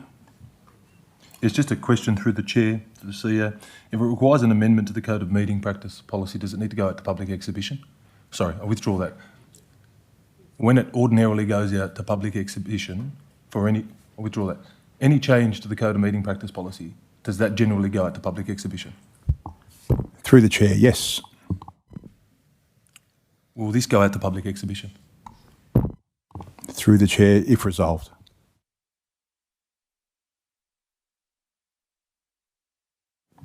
Councillor Rostevsky. I'd like to speak against this motion. This motion does nothing to improve meeting practice. This motion is about hiding. It says that if a councillor is questioned, if a councillor is scrutinised, or if a councillor's conduct or performance is challenged, it must be dealt with behind closed doors. Now, no public debate, no public accountability, no transparency. We're elected representatives here, not private board members of a secret society. The people who elected us fund this chamber. They fund our allowance, they fund our travel, they fund our conferences, and they fund our events. Now, if we are being asked to tell them they do not get to hear questions about our conduct, confidentially exists once again for legal advice, commercial sensitivity, and genuine privacy matters. It does not exist to protect elected officials from embarrassment. And I'll say this. Councillor Hart, who moved this motion, I find it interesting when I had a question with notice about his attendance at a charity, a very good charity, by the way, for children. Now, he doesn't bother to show up, costs the council money, gets acknowledged on the night for turning up, but more importantly, doesn't even bother to ring the organisation to apologise. Now, this council incurred costs with his attendance. Now, Councillor Hart wants to stop. Point of order. Yes, Councillor, what's I your have to be point of very order? sensitive here, but I believe this could have been subject to a code of conduct complaint and therefore bound by the procedures. Look, I'm not aware of that, but thank you for informing me, Councillor. But I just would remind that if there is a code of conduct, if everyone knows about it, then there should be approaches with caution and in line with the code of conduct procedures. Yeah. So, Councillor Rostevsky. Yep, sure. So this is a public accountability issue. Ratepayers pay for representation. If representation fails, the public has a right to know. And now, Mr. Mayor, I'll come to you. I also raised the question with you not signing the motions at the last conference. They weren't put to the conference because you didn't bother to sign the paperwork. They were submitted late, and I raised them with questions with notice. So going forward, Councillor Hart wants this to be dealt with behind closed doors. Don't be embarrassed. You make a mistake, own it. Don't be secretive about it, because that's where problems happen. Thank you. I just have some questions. Yes. Councillor Monaghan. Does this notice of motion relate to witnesses at the public inquiry? Well, I think that if councillors were witnesses, so yes, it would. Was legal advice obtained about whether or not this motion is both lawful and appropriate and does not give rise to or contribute to any psychosocial hazard or risk under the applicable work health and safety obligations as Council resolved to do in October of 2025? Sorry, Councillor, if I can refer you to the Code of Meeting Practice. When you're putting a question, To the CEO. you should put it to the CEO or the Chair. I can provide that section of the Code of Meeting Practice if you'd like. To the CEO, the questions to the CEO. To the CEO. Can... Yeah, I need just, sorry, Councillor. Can you just repeat the question? I get the gist of the question. I'm going to refer it to the General Counsel soon. So. Given that this relates to witnesses at the public inquiry, has legal advice been obtained confirming that this notice of motion is both lawful and appropriate and does not give rise to or contribute to any psychosocial hazard or risk under applicable work health and safety obligations as was passed on the 14th of October 2025 by the majority of this council? And thank you. Through the Chair, I assume you mean external legal advice? Because legal advice would also include the General Counsel who I refer to now. Well, the motion refers to independent legal advice. We had the, you and I had the discussion about whether or not that's external or internal or what independent means. So I've left the question deliberately broad so I don't risk that little chestnut again. So through the Chair, no legal advice has been provided or arranged by me in relation to this motion. My questions to the CEO, given that it relates to witnesses at the public inquiry and legal advice has not been obtained, shouldn't this motion be deferred so that that legal advice can be obtained? Thank you. Through the Chair, the matter of deferment is a matter for Council. As it currently stands to the CEO, is Council in compliance with its resolutions if we pass this motion without legal advice?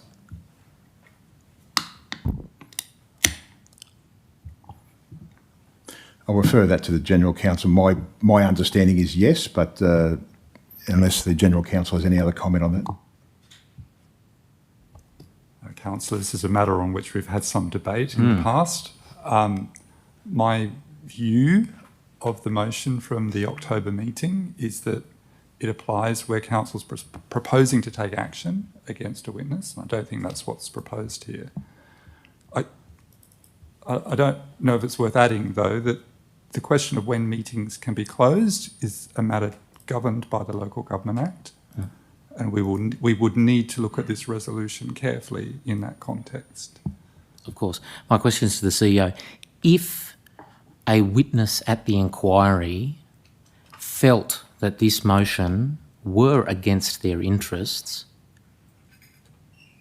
would that come within the ambit of that motion, noting that it is related to them, it is against their interests as they perceive them, and no legal advice has been obtained? Thank you. Through the Chair, it may, subject to the advice General Counsel has just provided. I've got a question through the Chair to the CEO. This motion's been moved by Councillor Hart, and during Councillor Rostevski's comments against the motion, Councillor Hart made some commentary about possibly this coming under, or his comments coming under, a code of conduct. That's a concern because the mover is Councillor Hart and he's moving this motion. The first aspect of the question is, does that create any issues for conflicts? And whilst I can appreciate that conflicts are for an individual person, the question's twofold because Councillor Rostevski has had a legal victory earlier this week, and that arose out of, from what I understand, seeking from a particular report to be precluded from being tabled to this council. Inferentially, it can be observed that there were possible, perhaps, psychosocial hazards. Similarly, what this motion does is attempt to have certain items under confidential cover. Now, when commentary has been made around code of conducts, a report's been taken off the table because it can't be discussed. We have the mover being Councillor Hart, who intertwined the reference to code of conducts today on the floor. Wouldn't it be more appropriate that this motion, in its fullness, noting what's been said today, simply cannot be discussed until after those proceedings in the Supreme Court complete, for whatever reason. And I just asked that question based on the debate that's occurred, because part of the debate has given that question, I would say, some merit. And with respect, CEO, if you can't answer that question about whether it should be deferred, because, and it's an add-on to Councillor Monaghan's questions, it just extends upon that, and whether or not this can be lawfully debated today, because obviously Council is aware of the Supreme Court proceedings. I don't know the citation, but I'd presume it'd be something like Councillor Rostevsky against Liverpool City Council. And whether or not this can be discussed today.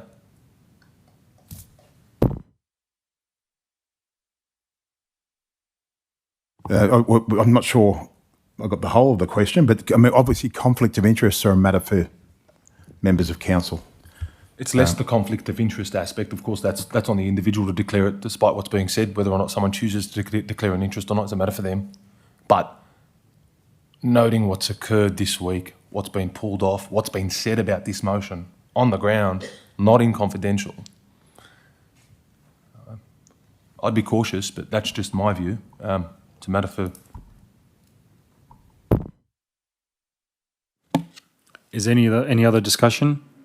It's a question that I ask be referred to the General Counsel about whether or not this particular motion is lawful based on the comments that have been said, based on the other proceedings that were in the Supreme Court that I referred to earlier. So I'd appreciate, like I asked when I initially asked, if it can be referred to either the CEO or the General Counsel. Thank you, Councillor. So I'll refer to the General Counsel for any advice on the floor. So the injunction in the Supreme Court does not apply to this motion. So that's the answer to that part of the question. I think there was a broader question whether this motion is lawful.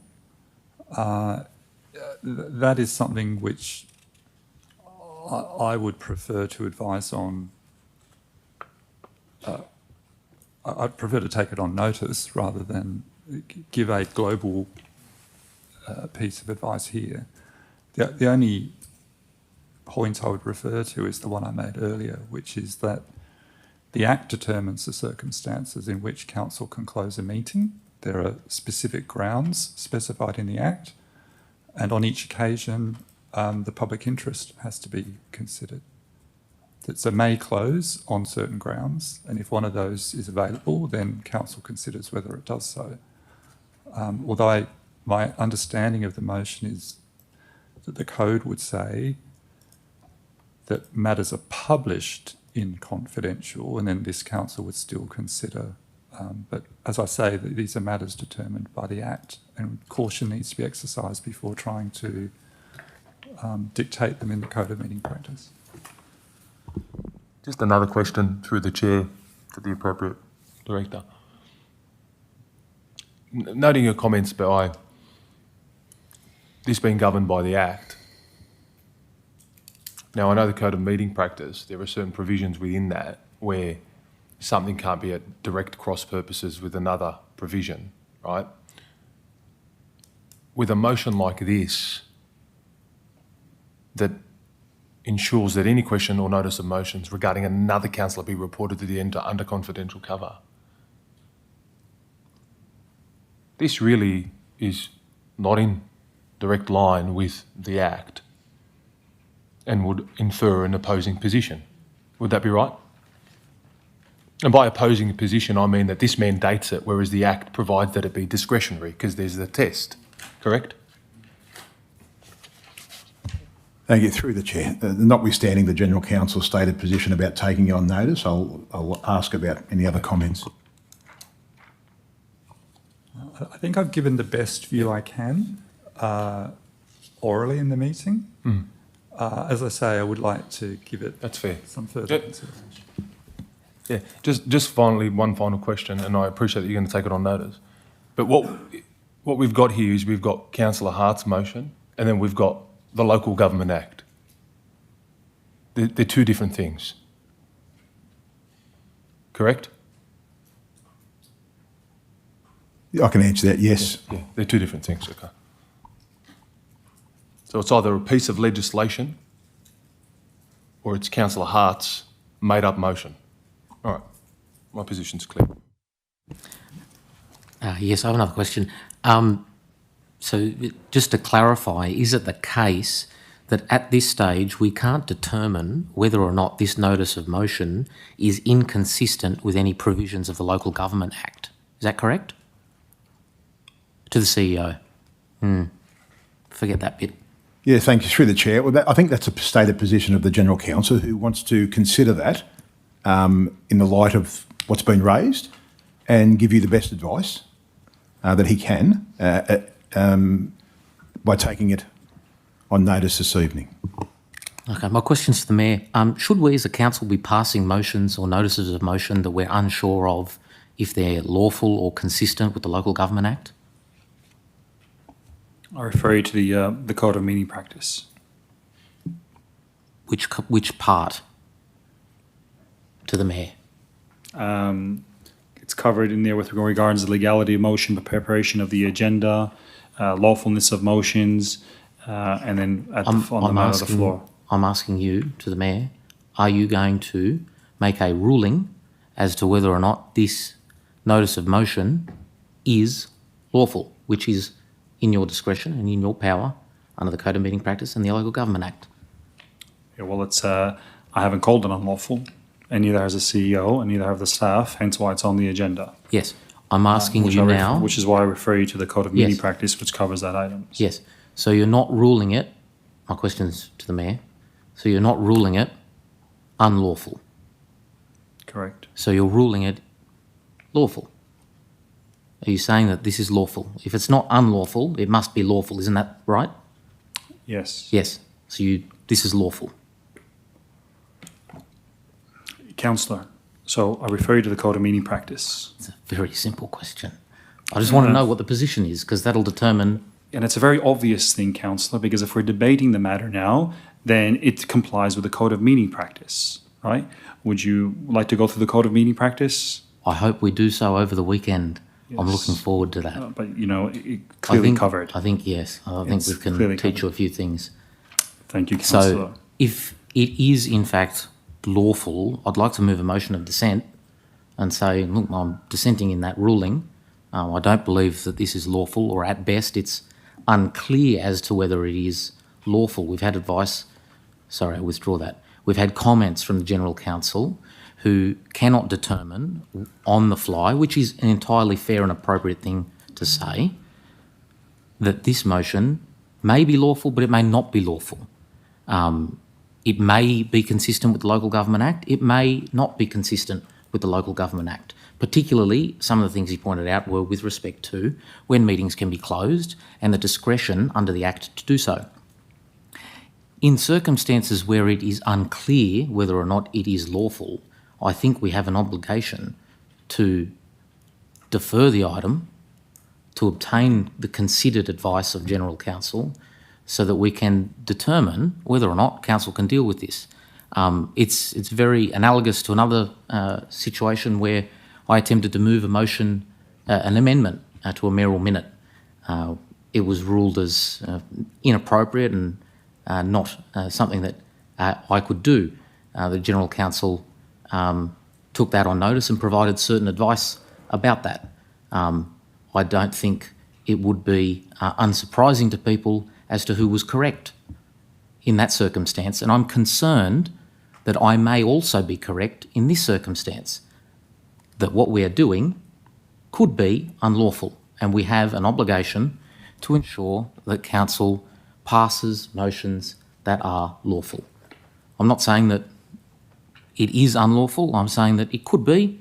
That's exactly what the General Counsel has said, and he'd like to consider it further. Thank you. So a motion of dissent has been moved. All those in favour of the motion of dissent, please raise your hands. Against? The motion is lost. Division. Yeah, all those in favour, please stand for the motion of dissent. Thank you. Those against?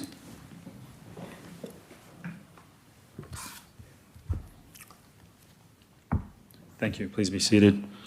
I've got a question. Yeah, one sec. Sorry, councillor. You've had them a fair bit of time. Other councillors will now have an opportunity to speak. I think other councillors have spoken a lot more than me today, but I've just got one question. So you're going to allow me to ask the question or not? When another councillor has an opportunity to speak. Yeah, but no one's got their mic on, no one's requested to speak. So is there any particular reason why you're... Does any of the council want to speak for or against the motion? No. I'll have my right of reply. Yeah, just before we get to that, Councillor Carneeb, your question?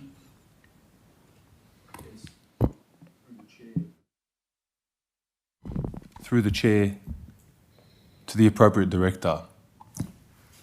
If this item is deferred for a month for advice to be provided and better inform council as to the lawfulness of its origination, will the Local Government Act not continue to apply for another month? Sorry, Councillor Carney, I need to refer you to section 9.15 of the Code of Meeting Practice in the appropriate way to put questions. If you can please make yourself familiar with that part in this discussion, would be greatly useful. Oh, look, I won't take advice from you. I'll ask the question through the chair to the CEO. Councillor Carney, I won't take advice from you. I just won't take advice from you. I'll ask the question through the chair. I am not giving you. I'm. Like everybody else does. You turn my mic off. You don't turn anyone else's mic off. You invite other speakers when no one wants to speak. It's a question. Councillor Carney. Councillor Carney. Thank you, Councillor Carney. Once again, in this discussion about lawfulness and lessons of the Code of Meeting Practice, This question is about a motion great, and about the Local Government Act continuing to apply. Councillor Carney, please stop interrupting me. Well, you're interrupting me and you're speaking over me and you're asking me. Councillor Carney, I refer you to the Code of Meeting Practice and to please ask your questions through... Chair, are you trying to bully me? Are you trying to bully me by turning off my mic and talking over me when I'm trying to ask a question? How about you let the question be answered? If you put it properly, as per section 9.15 of the Code of Meeting Practice. So when every other councillor asks you a question, do you turn their mic off? I've never seen one other councillor in this space have their mic turned off like me. Meeting after meeting, you shut me up and you turn my mic off. Councillor Carney. I've asked a question through the chair Councillor Carney. to the appropriate director through the CEO. Yeah. No, thank you. Please, if you ask the questions appropriately. I've asked them appropriately. I'm not going to re-ask it again. The question in its substance is to the General Council, will the Local Government Act continue to apply? He could have just answered it rather than your condescending yawn. Councillor Carney, this is your first warning. It's your first and only warning, right? You were... Are you threatening me? You were... Chair, are you threatening me? Carney, I'm asking you, were you threatening me? You're giving me a warning and you're telling me it's my first and only warning. Are you threatening me? Councillor Carney, this is your first and your only warning. Are you threatening me? In December, you conducted enough in your fashion. Are you fashion. threatening me, Mayor? I once again refer you to the Code of Meeting Practice. Councillor Carney, this is your first and only warning. It is your first and only warning because of your behaviour at the December meeting where you left with no choice to have asked you to exit. Are you threatening me? I've asked a question through to the General Council and you've turned my mic off Councillor Carney, and you're shutting me up.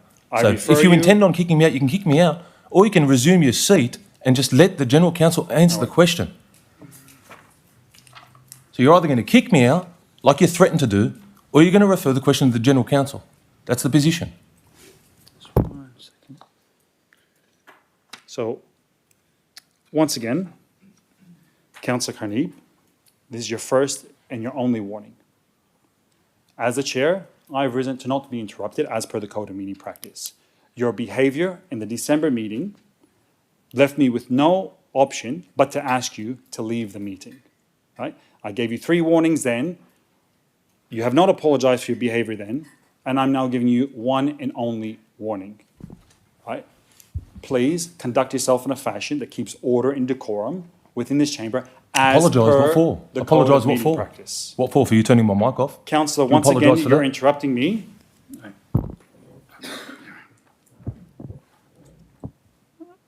The CEO will put that question as for Councillor Carney. Yes, thank you. Through the chair, I mean, the legislation, the law is going to stand for another month, probably for many years. through the chair to the CEO, so there's no impact on council if this matter is deferred for 1 month for advice to be obtained and given to council by the General Counsel. Thank you, through the chair. Now, the motion itself doesn't give rise to any operational impact. The impact on council laws is a matter for yourselves. Councillor Hart, would you like your right of reply? I had my microphone on. I'd like to Councillor, speak against. Councillor, you have spoken against already. You've had I multiple haven't spoken times. against it. Yes, you some have. questions. You have plenty of time No, to speak, Councillor. I asked questions. Councillor Monahan, you have spoken against this. No, I haven't spoken against it. I called 2 speakers against this already, right? I didn't speak against it. Yeah. Yep. I'd like to exercise my right to speak against it. I'll You've be had brief. that. I've called Councillor Hart I the right haven't- for his right of reply. I I've don't made my recall ruling, Councillor ever saying Monahan. the word against. Councillor Hart, you have your right of reply. Yeah, I think we've lost sight of the point of this motion. I've referred to the example of there being a question with notice that discussed the detail of the mayor's security and the panic button in council facilities, and I don't think that's appropriate for that type of information to be disclosed publicly. So that was the spirit of the motion. I think we've kind of gone lost on that point. And also just want to make the point as well that the reference to any code of conduct was in relation to a discussion, not the actual motion itself. I'll leave it at that. Thank you. I'll now put the motion. All those in favour, please raise your hands. Against? Declare the motion carried. Thank you. All those in favour, please stand.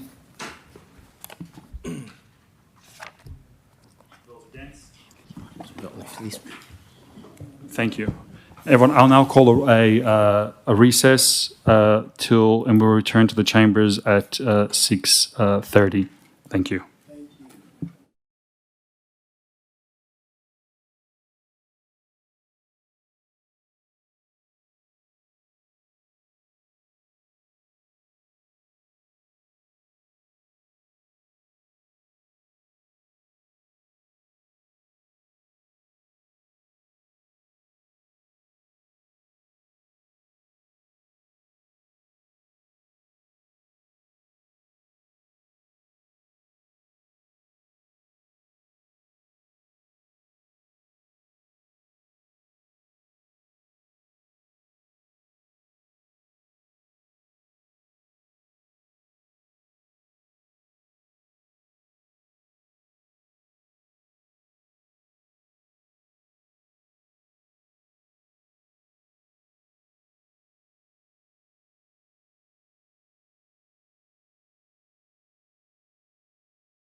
We'll now deal with COM 08, which is COM 08, which was deferred earlier, which is on page 159, tab 12, recommendation on page 160. Councillor Hart had moved a motion. If we can bring that motion back up, please. Just the normal agenda. It's Deputy Mayor, it's the one that we deferred.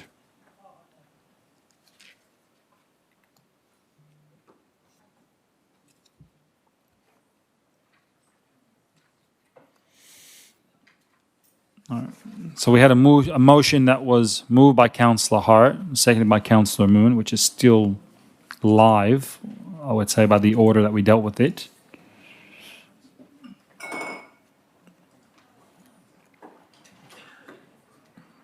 Can we just bring it back up, please, and make the font a bit bigger so we can all see the screen a bit better, if that's all right?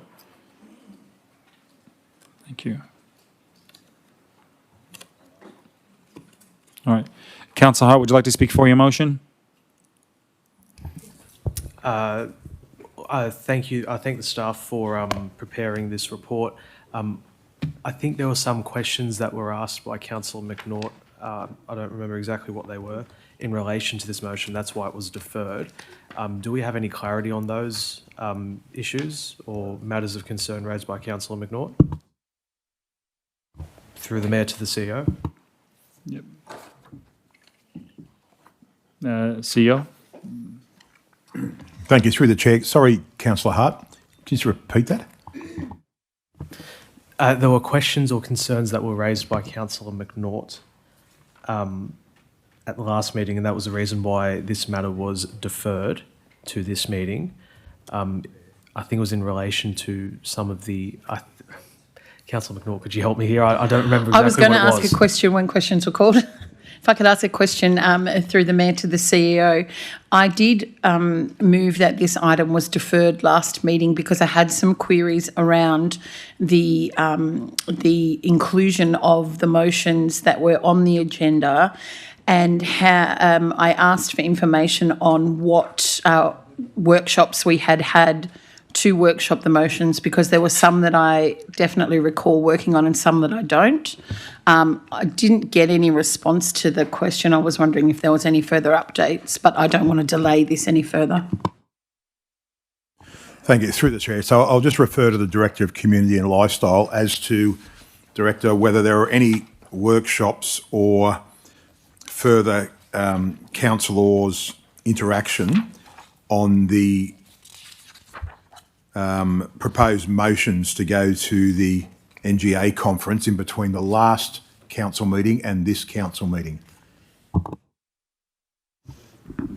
Thank you. Through the CEO, we didn't have any further workshops. My understanding is that we circulated them based on the last, because we had done some thoroughness in the previous round and they weren't submitted, so that's why we made a decision. I think the councillors made the decision actually that to recirculate them, which we did. I may point to my manager of Civic and Exec Services who actually led the process, and she can clarify further. Thank you, Tina. Just to be clear, this was during a time that I was on extended leave, so it was managed by the previous manager. I was advised that it did go to a governance meeting, that there was emails that were circulated to councillors for consultation, and there was also engagement with the council staff to itemise key council priorities. And there were a number of matters that were unresolved at the last NGA that were proposed by council to be retabled at this NGA. So it's a collective of a number of things. Thank you. Any other further speakers for or against? Yes, I speak against this motion. It's ironic that Councillor Hart wants to remove, actually it's my motion, ban on political parties endorsing or running candidates in local government elections. Councillor Hart doesn't even live in the area. He was sponsored or whatever the word's called by a local halal butcher. He wouldn't get elected under his own name not a chance in hell. The only reason he sits in this chamber is he's behind the Liberal branding. Now, I find it very humorous that, we've got a non-resident, non-ratepayer, works for a local Liberal member of Parliament. Local government doesn't belong to the Liberal Party or any other political party. It belongs to the residents.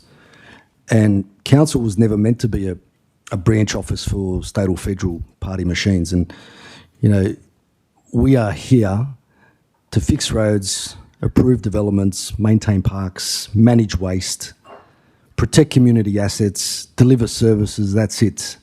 This is not a platform to move on to the next federal or state seat. Now, when party politics enters this chamber, everything changes. We've seen that. Instead of asking, is this good for our suburb? Is this really good for this area? People start asking, what does the Liberal Party think? What does head office think? We're not getting the transparency. We're seeing block voting, which is very common, and it's not healthy for local democracy. Now, if you look at the numbers in New South Wales, 60% of councils have independent candidates sitting in their chamber, because voters, they understand that local issues are not about ideology, they're practical. There's no left-wing pothole, there's no right-wing rubbish collection, there's no conservative stormwater drain. It's only who's competent and who's not. And that's the way it should be. You should stand behind your own branding instead of hiding behind the branding of a major political party, especially in Councillor Hart's decision, as he was the one, and together with Councillor Amoon, two Liberal Party councillors who wouldn't even be sitting in this chamber if it wasn't for that branding.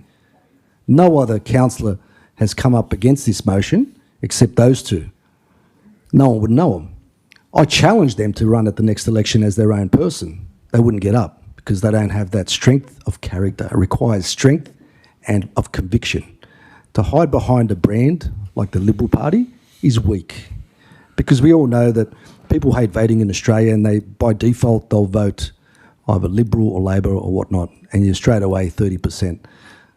Show that you've got strength of conviction. Show that you believe in your own name. Are you embarrassed by your own name? That you can't run as your own candidate? You've got to hide behind party branding? Thank you.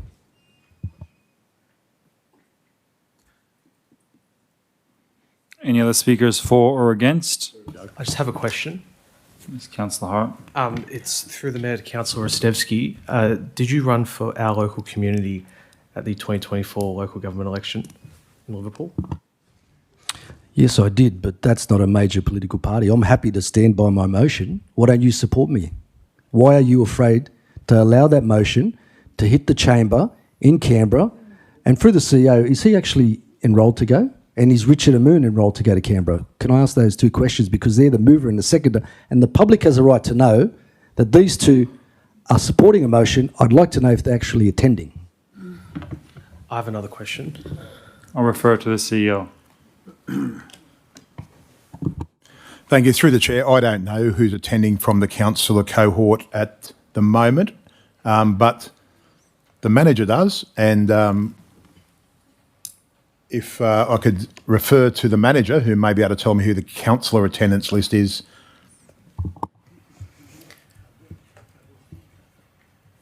I can confirm that Councillor Rostevsky's been lodged to attend. There's a number of discussions with other councillors. However, their registration has not been completed at this time, but there is an indication that there's a number of other councillors that would like to attend. Councillor Hart. I have a question to Councillor Rostevsky through the Mayor. Is it the case that our local community is a registered political party?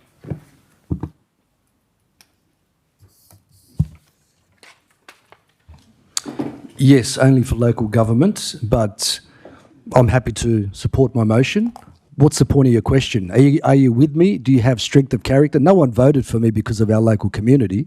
It's not even a well-known brand in the market here. Unlike the Liberal Party and the Labor Party, we all know they get 30% by default. Actually, the Liberal Party now are lucky to get 15%. One Nation's actually polling more than them. But have some strength. You're not even going to the You're not even going to the conference. You haven't confirmed, nor has Richard. Sorry, Councillor Moon. Both of you guys haven't confirmed, and here you are, scared in case the motion gets up and you might have to run under Councillor Moon for Liverpool and Councillor Hart for God knows what. Have the strength of character. Stop being so weak. You men, act like men. I was born a man. I don't know about you. Point of Councillors, order. Point of please. order. Councillor Moon, can you withdraw that comment, please? Councillor Moon. Yes, Mr. Mayor, no worries. Thank you. Is any of the speakers for or against? No, I'll put the motion. All those in favour, please Sorry, raise your which hands. motion are we voting on? The motion as moved by sorry, Councillor thank you. Hart, seconded by Councillor Moon. Yeah. All those in favour, please raise your hands. Against? Declare it carried. Division, all those in favour, please stand.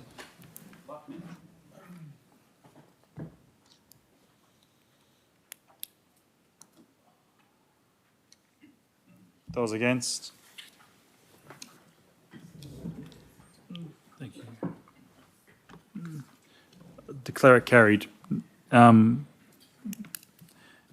Next item is, we got the question with notice, page 265, tab 25. Yeah, so we'll get that to the next meeting. Okay, we'll now move into the confidential items in today's agenda.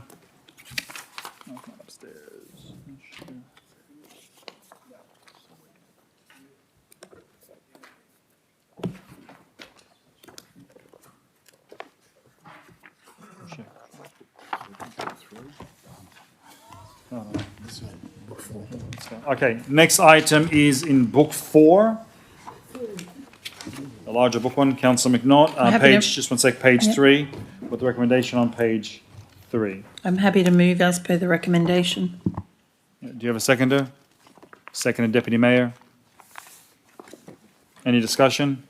Yes. I'd like to speak against this motion. And for those in the audience who don't know what we're talking about the world-famous diamond roundabout. That's what's right in front of me here. Now, I'm struggling to understand why this motion is even before us. The report is very clear. The roundabout was built. It was the wrong shape. Staff saw it. Staff approved it. Staff paid it. It failed. It was removed. Now we're being asked to explore legal recourse. Why? What are we chasing here? The legal advice is clear. Prospects are weak. The cost is astronomical. Ratepayers did not elect us to gamble with their money on weak litigation. If this was a private business, the board would not rush off to take legal action when their own internal controls failed. They would look firstly inside the organisation. This was not a hidden defect. This was an international embarrassment for this council. Council officers were on site on the 10th of June. They saw the diamond about, they measured it, they accepted it, they decided no variation was required. It's not the contractor sneaking something through past council. It was an internal problem. The invoice was certified. Payment was made. There was no superintendent appointed. There was no formal instrument of agreement. 2 conflicting contract standards were used. No dispute notice was issued. No defect notice was issued. This is not a contractor problem. This is a governance problem within this organisation. So why even entertain taking this further before we even look at ourselves internally? If staff considered the diamond-shaped functionally the same, then who signed off on that assessment? Who within this organisation signed off? If the design was flawed, who within this organisation approved it? If the contract was poorly structured, who authorised the framework? If supervision processes were not followed, who's responsible? We're the trustees of the public's money here. Every dollar we waste here is a dollar that we don't spend on roads, parks, drainage, community safety. And what message are we sending if the solution to internal mismanagement is to blame an external contractor while ignoring our own failures? The report says that. Council may have denied the contractor even the opportunity to rectify it. We didn't even follow our own contractual processes. Now, our prospects are very weak. So again, I ask, why are we even bringing this motion? The appropriate action today is simple. Note the report, and I'm going to move an alternate motion. I'll just put that on the screen.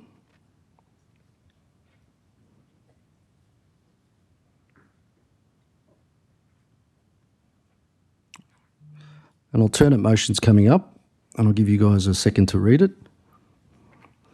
And this is clearly important for what we are trying to do.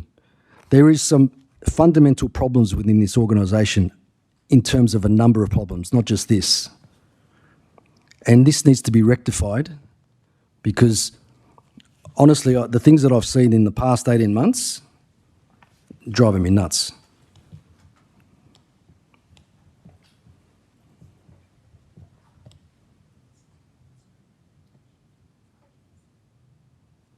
Sorry, just to clarify, Councillor Sevsi, your understanding of the report is that it's asking that council takes the contractor to court?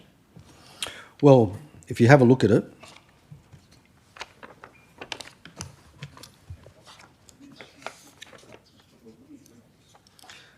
well, being confidential, I can't really talk too much about costs. Well, it's on the recommendations on the screen. Yeah, I know that, but that says note the report. Yes. That's it. So it's not proposing any legal Yeah, action? I understand that, but I'm not happy with that. I think we need to look internally. Okay, but this, just because in listening to you sound like we're going to take them to court, which had me confused. Well, which was we're like- talking about a whole aspect of, the costs are X to resolve the dispute due to complex contractual issues and the need for expert. Why are we even entertaining We're not suing? Well, it's in the report. No, because the report, the resolution that was... Yes, I understand, but there's nothing in the report that looks at us internally. Did you get that email? I'm not disagreeing with that, but I'm saying this is a different... There is no suggestion here of taking the contractor to court. I understand that, but if based you read upon the the report, cost. it talks about legal action and it talks about costing. So it's an option, but I'm flabbergasted that we're not even looking at our own internal controls. This report should have even mentioned that. It should have mentioned the things that I'm actually requesting now, which will come up shortly, I guess. Did you want to talk about that? While it's coming up, I'll just refer to the CEO on that. Thank you. Through the chairs, just for clarification, Councillor, I authored the report. The very report that you're seeking now was the precursor to this report. I put a report before council that told council about, I think, seven areas of failure, and that report wasn't satisfactory to council, and you asked for this report on the back of that report. I'm asking for this now.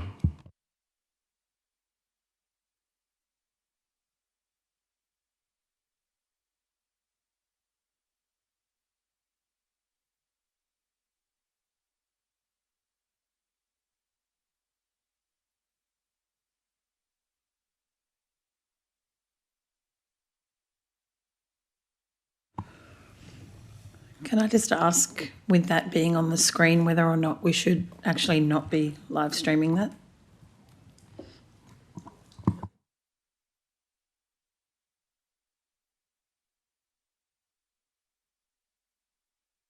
Without it being on the screen, I can't read it.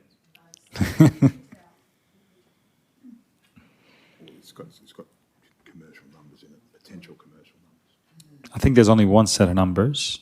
That's probably the part. But that's just an estimation of legal costs. So that doesn't, and it's not calling for any, it's only referencing a number, so I don't see that's bad. So Okay. I think, can we just go back up for a moment, please, and so we can see the motion?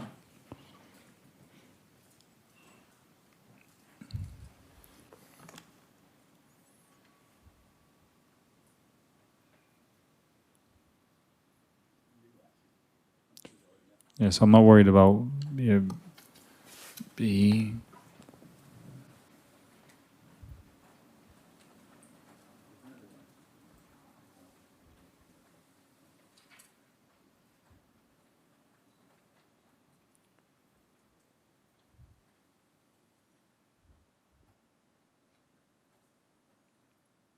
Can we scroll down, please?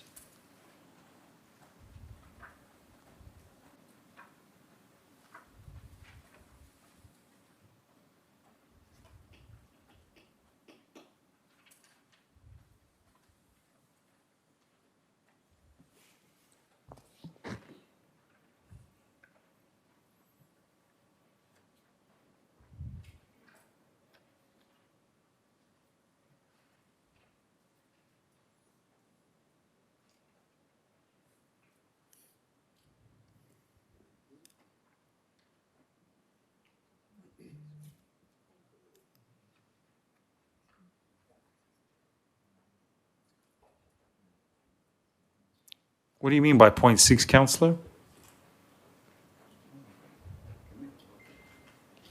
Oh, we can remove that. We've had that previously, so delete 0.6.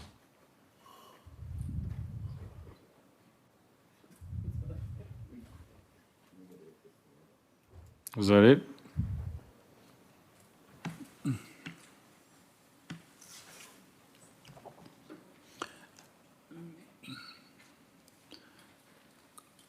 So my only concern is the operational element of it. I don't have an issue with the governance review of it, because it definitely warrants it. But just with respect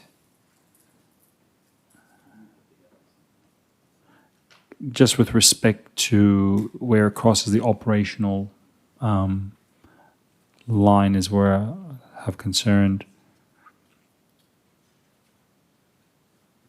I'm not directing the CEO to buy a certain cement item or employ a contractor. This is very, very broad.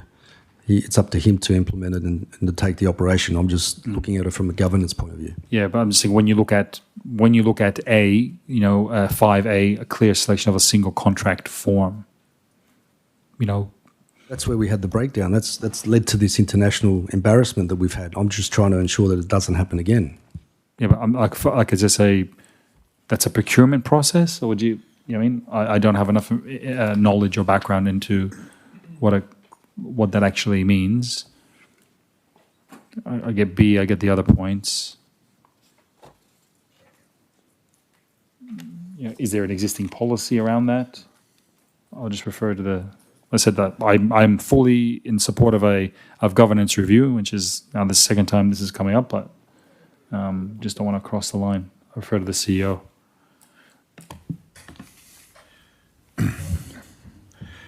If the intent of the council, through the chair, if the intent of the council is not to spend any more money on this, the 27th of August report covers all of 0.3. There's no suggestion we're going anywhere near 0.2. 0.4 is 100% operational, matter for the CEO, and 0.5 were governed by our procurement and contractual requirements, with the exception of the finding by the General Counsel in relation to superintendents, which is a construction term, okay, not a staff title. So can I recommend this, Councillor Rostevsky, that in light of what the CEO said, that like many of us have to have some more understanding of this issue on top of what's been provided, that whether it's whether we have a workshop on lessons learned or a briefing, or we can't have a briefing now, can we? Report to the governance committee about lessons learned from this and how we make it better without being prescriptive, and having an opportunity where we can maybe in the right form ask some questions that are appropriate. I just want to ensure that this doesn't happen again, and obviously it was an embarrassment for us, and this is the reason I've moved this forward, to learn from those mistakes. Yeah. So if we were what I can see, if we had a workshop on lessons learned on this matter. Can I just note the report by the CEO on the 27th of August 2025 that was presented to council? Mhm. It was CEO 02, has a points of failure and lessons learned section table. So I'm not sure if there's any supplementary lessons from the 27th of August 2025 to now, but I think we've already received that information.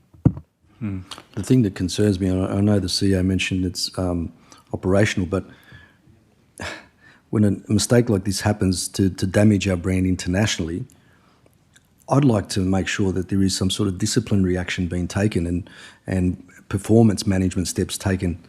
I haven't heard anything. Yeah, and that's council. That out of everything you put up, that actually concerns me the most because that's not in our. It's operational, not in our remit. For us, it's only about performance managing the CEO. So we cannot go to that level. So I mean, even if that was put under confidential, obviously someone's to blame for this, and I'd like to know. I'm not going to tell the CEO what to do, but I'd like to know if he has taken action. I'd like to know if it has. If we have to put it under confidential at the next meeting, I'd like to see that. I think the question is liking to see it or can we see it are two different things. And once again, it's that's not something that we as the governing body can get involved in. But I think from the lessons learned, the question is what are the consequences? I think is what you're trying to get at. And there is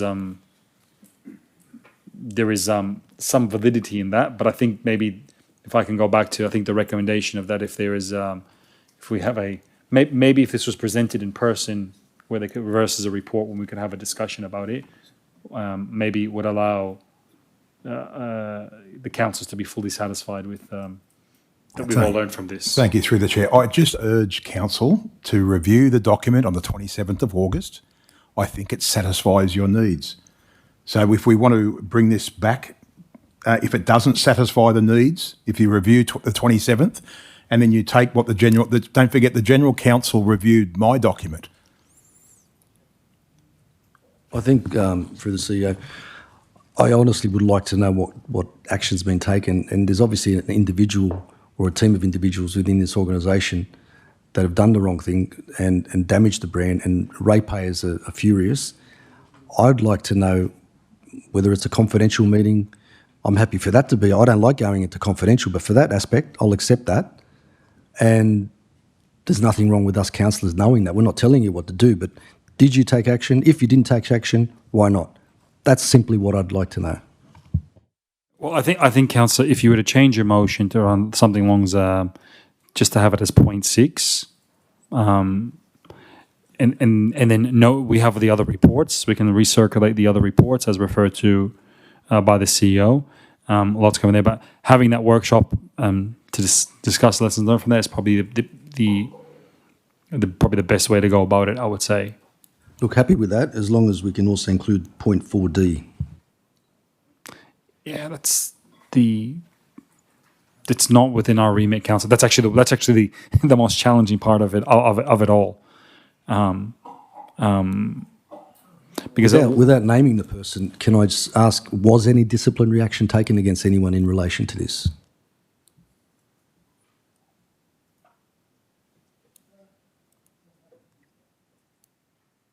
That would be, we'd have to move into closed session for the CEO to answer that, as it would be a staffing matter under Section 10A of the Act. I'd like to know. I'm happy to move this right at the end. Yeah. So do you want to move? So you want to move that it gets deferred to go into the end. So we go into closed section under section 10A. 10A2D, 10A2. Hold on, 10A2A.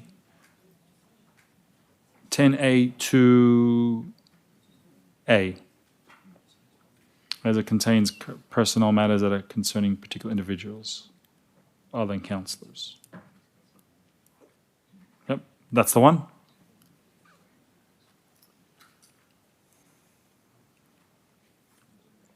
Okay, so the motion is moved that it be deferred to the end of the meeting to go into closed section under section 10A2 of the Local Government Act because it contains matters concerning particular individuals other than councillors. Do you have a seconder, councillor? Yes, I'll second it. Seconded, councillor Carneeb. Okay. I'll put the motion. All those in favour, please raise your hands. Against, declare it carried. Okay, so we'll defer that one. Okay, next item is Conf 02, page 10, book 4.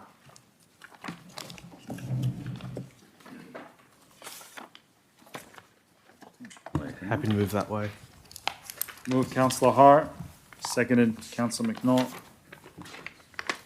I have a couple of questions in relation to this. It's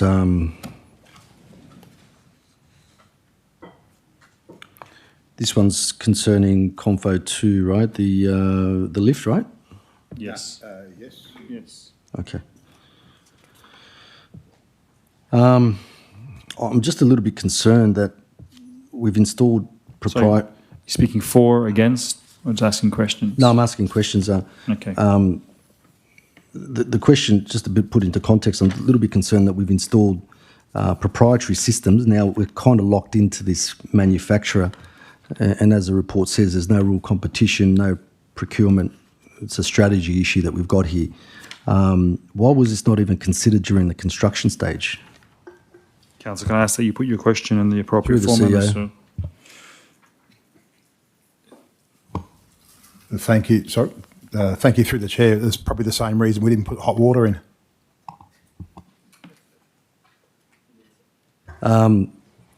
What protections have we got in place with this motion before us to protect us from kind of monopolistic pricing, because we're kind of stuck with them? Yeah, through the chair. Look, it's a good question. The challenge is cost, and it actually is more efficient when you install a lift. Typically, there's a defects liability period, so anything that's wrong with it's fixed, and then of course there's a maintenance contract which is typically on the back of that. And obviously, the OEM or the original engineering manufacturer has advantages in relation to the spec and the maintenance regime. So that typically doesn't make it cost challenging. There are some economies in relation to that, but it is one of those procurement nooses that is again a product of the market. So again, the same people that procured the lift would have been looking at the technical spec and the performance of the lift, and then like every one of these contracts, the ongoing maintenance will be the challenge. The real cost driver here is if we actually change the supplier, because there's what's called technical transfer of if somebody's built something, they know how to maintain it. So those technical transfer costs would have to be absorbed in a new contract. So again, this is actually a smart business play for council, and it's a byproduct of the way we procure things. And it's not only lifts, it could be anything to do with a bespoke building. So we do have, or we don't have any protection against monopolistic pricing, considering that we can't go anywhere else? Through the chair. So no, there will be a point where the pricing becomes a disadvantage. So in this regard, what the subject matter expertise have had a look at the pricing, the bill of rates and the pricing on the ongoing maintenance, and they have been satisfied that it hasn't varied so much to take the OEM out of the market. What this gives us a chance to do is not continue the contract universally, but to now look at the market and have other people. It gives us a longer lead, perhaps, into looking at an EOI for the ongoing maintenance of the building. This typically happens, councillors, in IT projects where you settle with a platform and you get stuck to a product. It's the final one. Why are we doing it 36 months, especially the situation that we find ourselves in? Why not lock in for 12 months with a performance review or 24 months, with break clauses? Why 36? Sorry, Councillor, can I please ask you under 9.15, the Code of Meeting Practice? Thank you. Through the chair, another good question. 36 months gives the supplier a better opportunity to price effectively, and there are requirements in the deed in relation to review of performance. That is, if we've locked in for 3 years and the performance, the SME tells us that performance is not up to the standard of the contract, then we can terminate. Any other further questions? I'll put the motion. All those in favour, please raise your hands. Against, I declare it carried. Next item is Conf 03, page 37, book 4, with the recommendation on page 38. Move, Deputy Mayor. Seconded. Councillor McNaught, any discussion? I'll put the motion. All those in favour, please raise your hands. Against, I declare it carried. Conf 04 is subject to an order from the Supreme Court, was it? Yep. So we'll skip that one. Non-existent.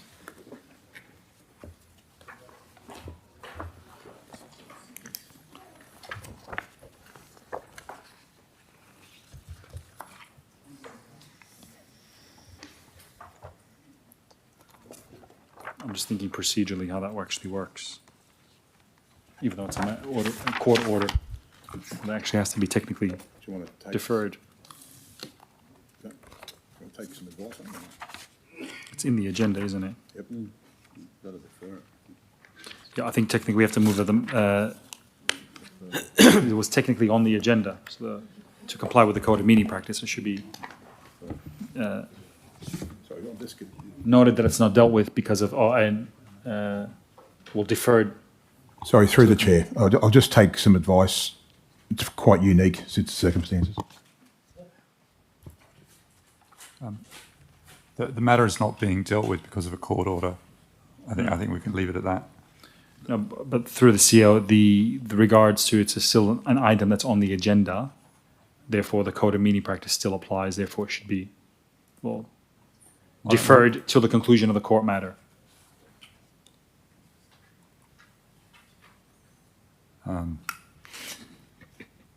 I know the Supreme Court overrules what we have to do, so I'm with you on that, but just procedurally. The difficulty is we don't know what the outcome will be, and it may be that it will be brought forward at the conclusion of the matter, or it may be that it isn't. I think we would just represent the report if we needed to. So maybe if I just put that council notes that this matter is not to be dealt with due to a court order. I think that's the procedurally appropriate way to deal with it. I think you need to actually add in there due to Supreme Court order, because it's not a standard court order. Supreme Court, is it a Supreme Court order? It is Supreme, yes. So, yeah, it's a Supreme Court order. Okay. Cool. Do we have someone who'll move that way? If we're voting on this, then obviously I have a conflict, then I need to leave the room. Yeah, well, that's up to you, Councillor. I know it's just a procedural matter, but yeah. We're not dealing with it. Yeah, but we still have to vote. We have to, because it's an item on the agenda, and there's a way of technically there's a Code of Meeting Practice way of dealing with it. Yeah. If no one moves it or seconds it, it just lapses.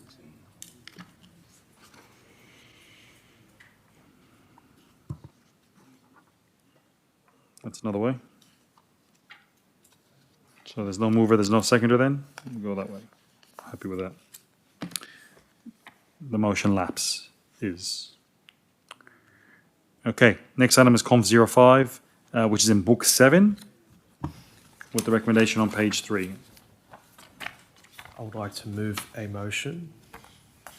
Yes, Councillor Hodge.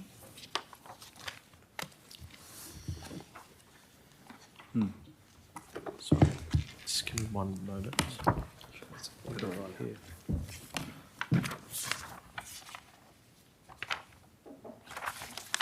That council defers consideration of community membership, and that the council, a report is provided to council with the names of the 9 applicants for their consideration, our consideration.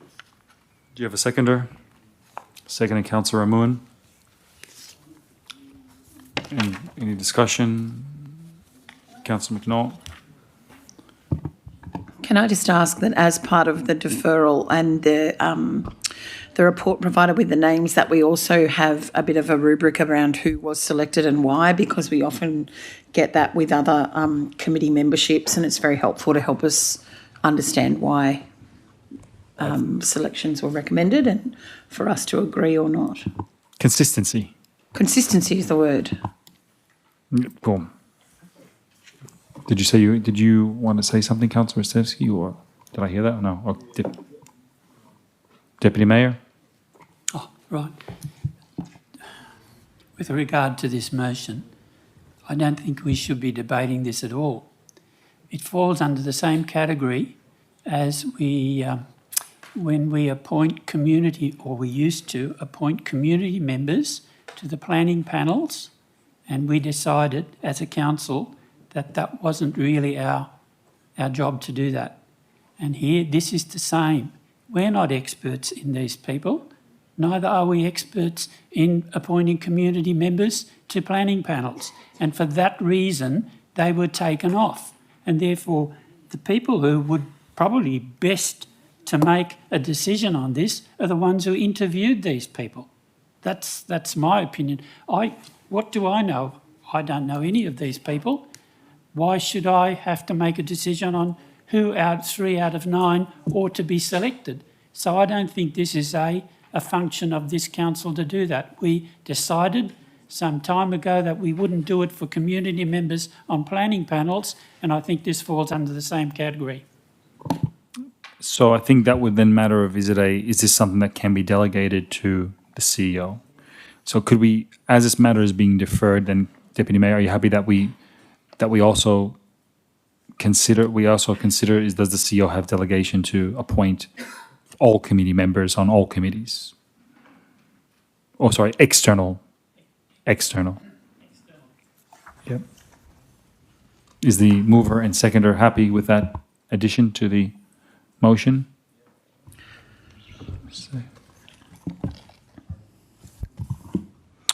I just want to say, please.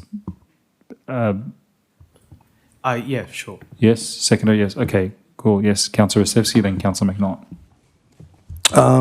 Look, I totally agree with Councillor Hull. We really agree on a lot of things these days, but I support him in that motion. So he's made a lot of sense. We shouldn't get involved. There's precedent. It's not something that's a major thing for us. We've got bigger fish to fry than to worry about. I'm sure the people in front of us will do a fantastic job. Just let the CEO and the staff decide in that respect. Okay. Councillor McNaught. I just want to ensure then that if that's the will of the council, which I'm very happy with, that is across all committees of council. So the Historical Committee, the ACCC, all of those committees that we have, we will no longer have any input on community membership. That will be delegated away from us, because I understand with the planning panel, because they make monetary decisions. These are advisory panels. They don't make monetary decisions for council or impacting people. So if we're doing that for advisory committees, that what we do for one, we do for all. Consistency. Sorry, and I agree exactly with what Councillor McNaught just said. Can we change, perhaps get a report on all? Because I understand, in each, you'd have to amend every single charter because for each committee, because each charter says that the council appoints X, Y, and Z. Yeah, sorry. So I think that's a pretty big decision for us to make, to delegate that to the CEO. So it might be worth perhaps getting a report on it first and seeing the impact of making such a change before we proceed with that. Yeah, I think it was actually investigate whether we can actually delegate this to the CEO. Yeah, versus actually delegating.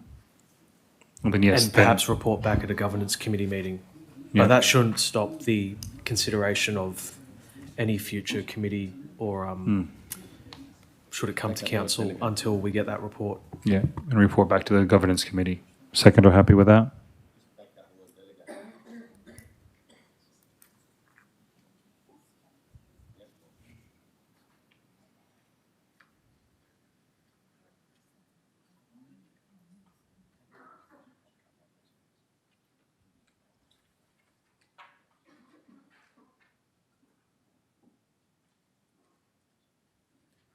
Yeah, I think the intent is clear. Yeah, the feasibility of whether the CEO can appoint community membership for.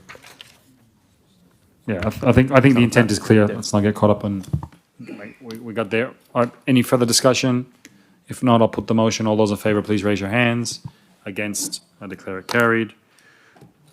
All right. We Mr. Mayor, have. I have a motion to alter a resolution. Yes, councillor. Yes. That is the. And I don't know how this works procedurally, so I'm happy to take guidance.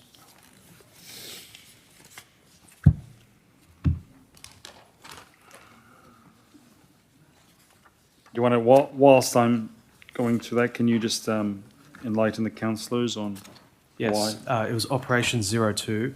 Council result, the point 2 that I raised about which reserve this project can be allocated from.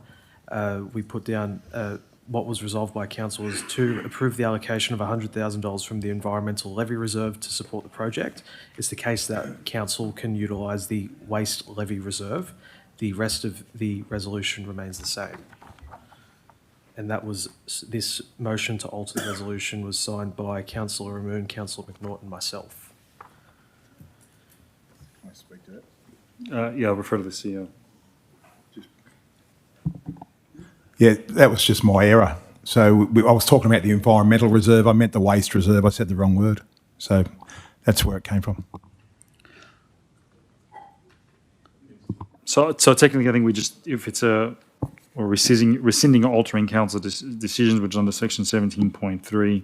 So we received it, we got 3 signatures, it's within the meetings, and all you're doing is changing one word. Okay, so.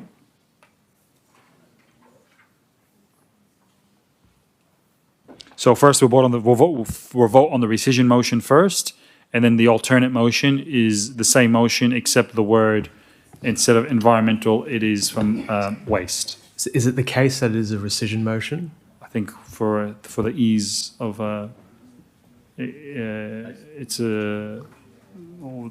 would be better off. You know. Can we get advice on that?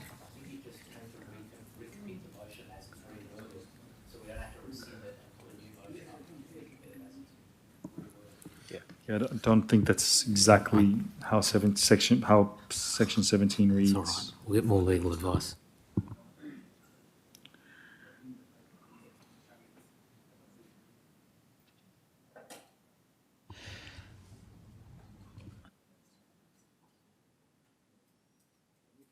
Yeah, so it doesn't have, you either have a rescission motion or a motion to alter. So a motion to alter, and it must be signed by 3 councillors. Mr Mayor, does 17.15 not just cover recommitting to correct any error, ambiguity or imprecision on the council's resolution? I haven't got to that page yet, but I'm almost there. But Just let you skip to that page. recommitting.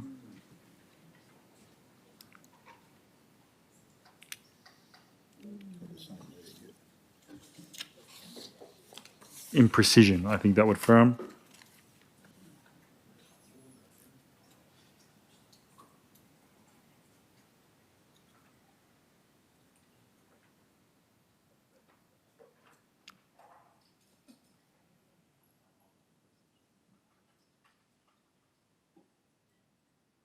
Okay, great. So you can, Councillor Hart, you can seek leave from the chair to move a motion to recommit to correct an error. I'd like to seek leave from the mayor. Leave is granted. So the word is altered from environmental to waste. I'm satisfied that that covers, does not change alter the substance of the resolution. And only you can speak on it. I think it was actually my error. I think I got the fund incorrect and then it just snowballed. So my apologies. No worries. Okay. I'll put the motion to recommit that matter, change the word. All those in favour, please raise your hands. Against, I declare it carried. Okay, that's done.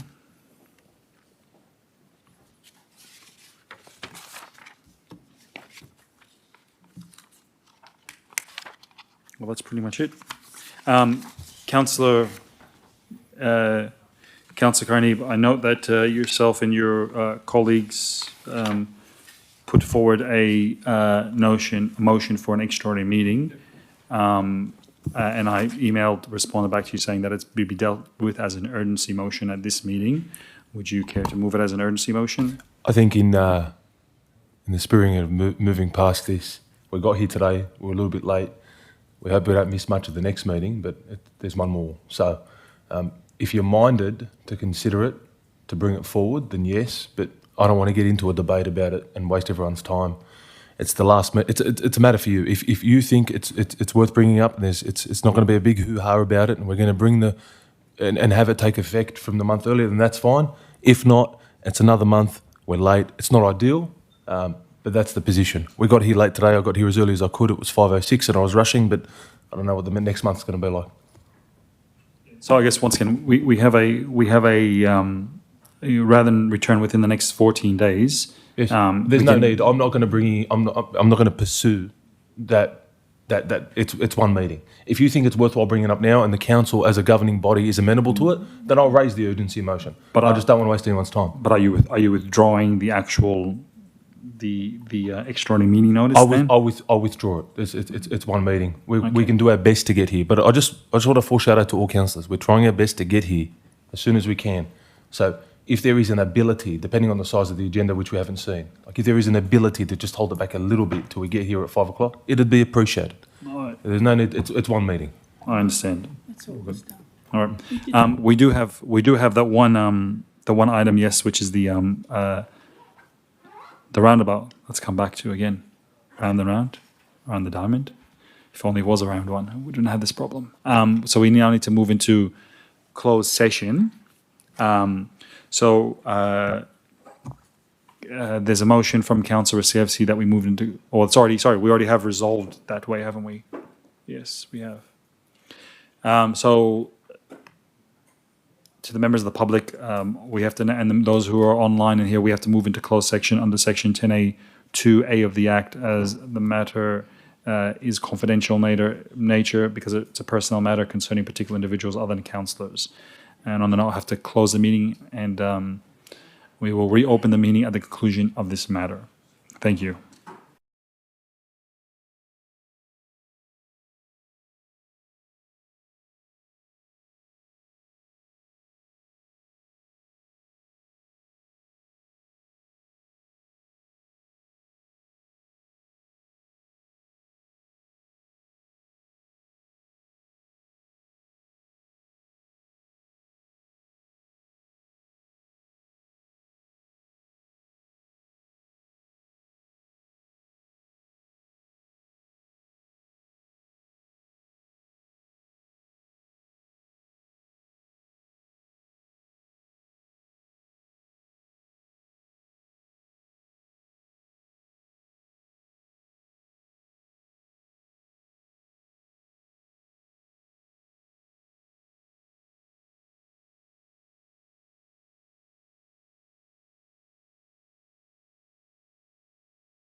Open the doors.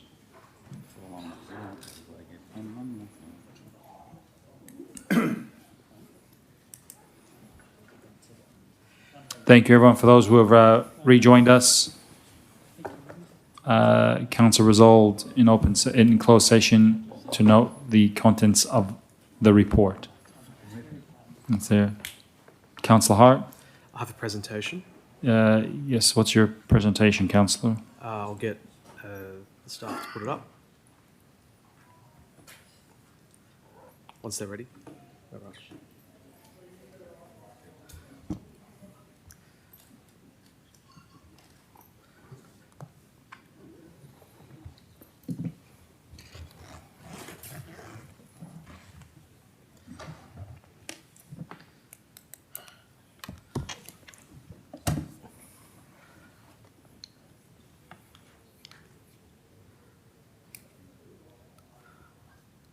Picture tells 1,000 words.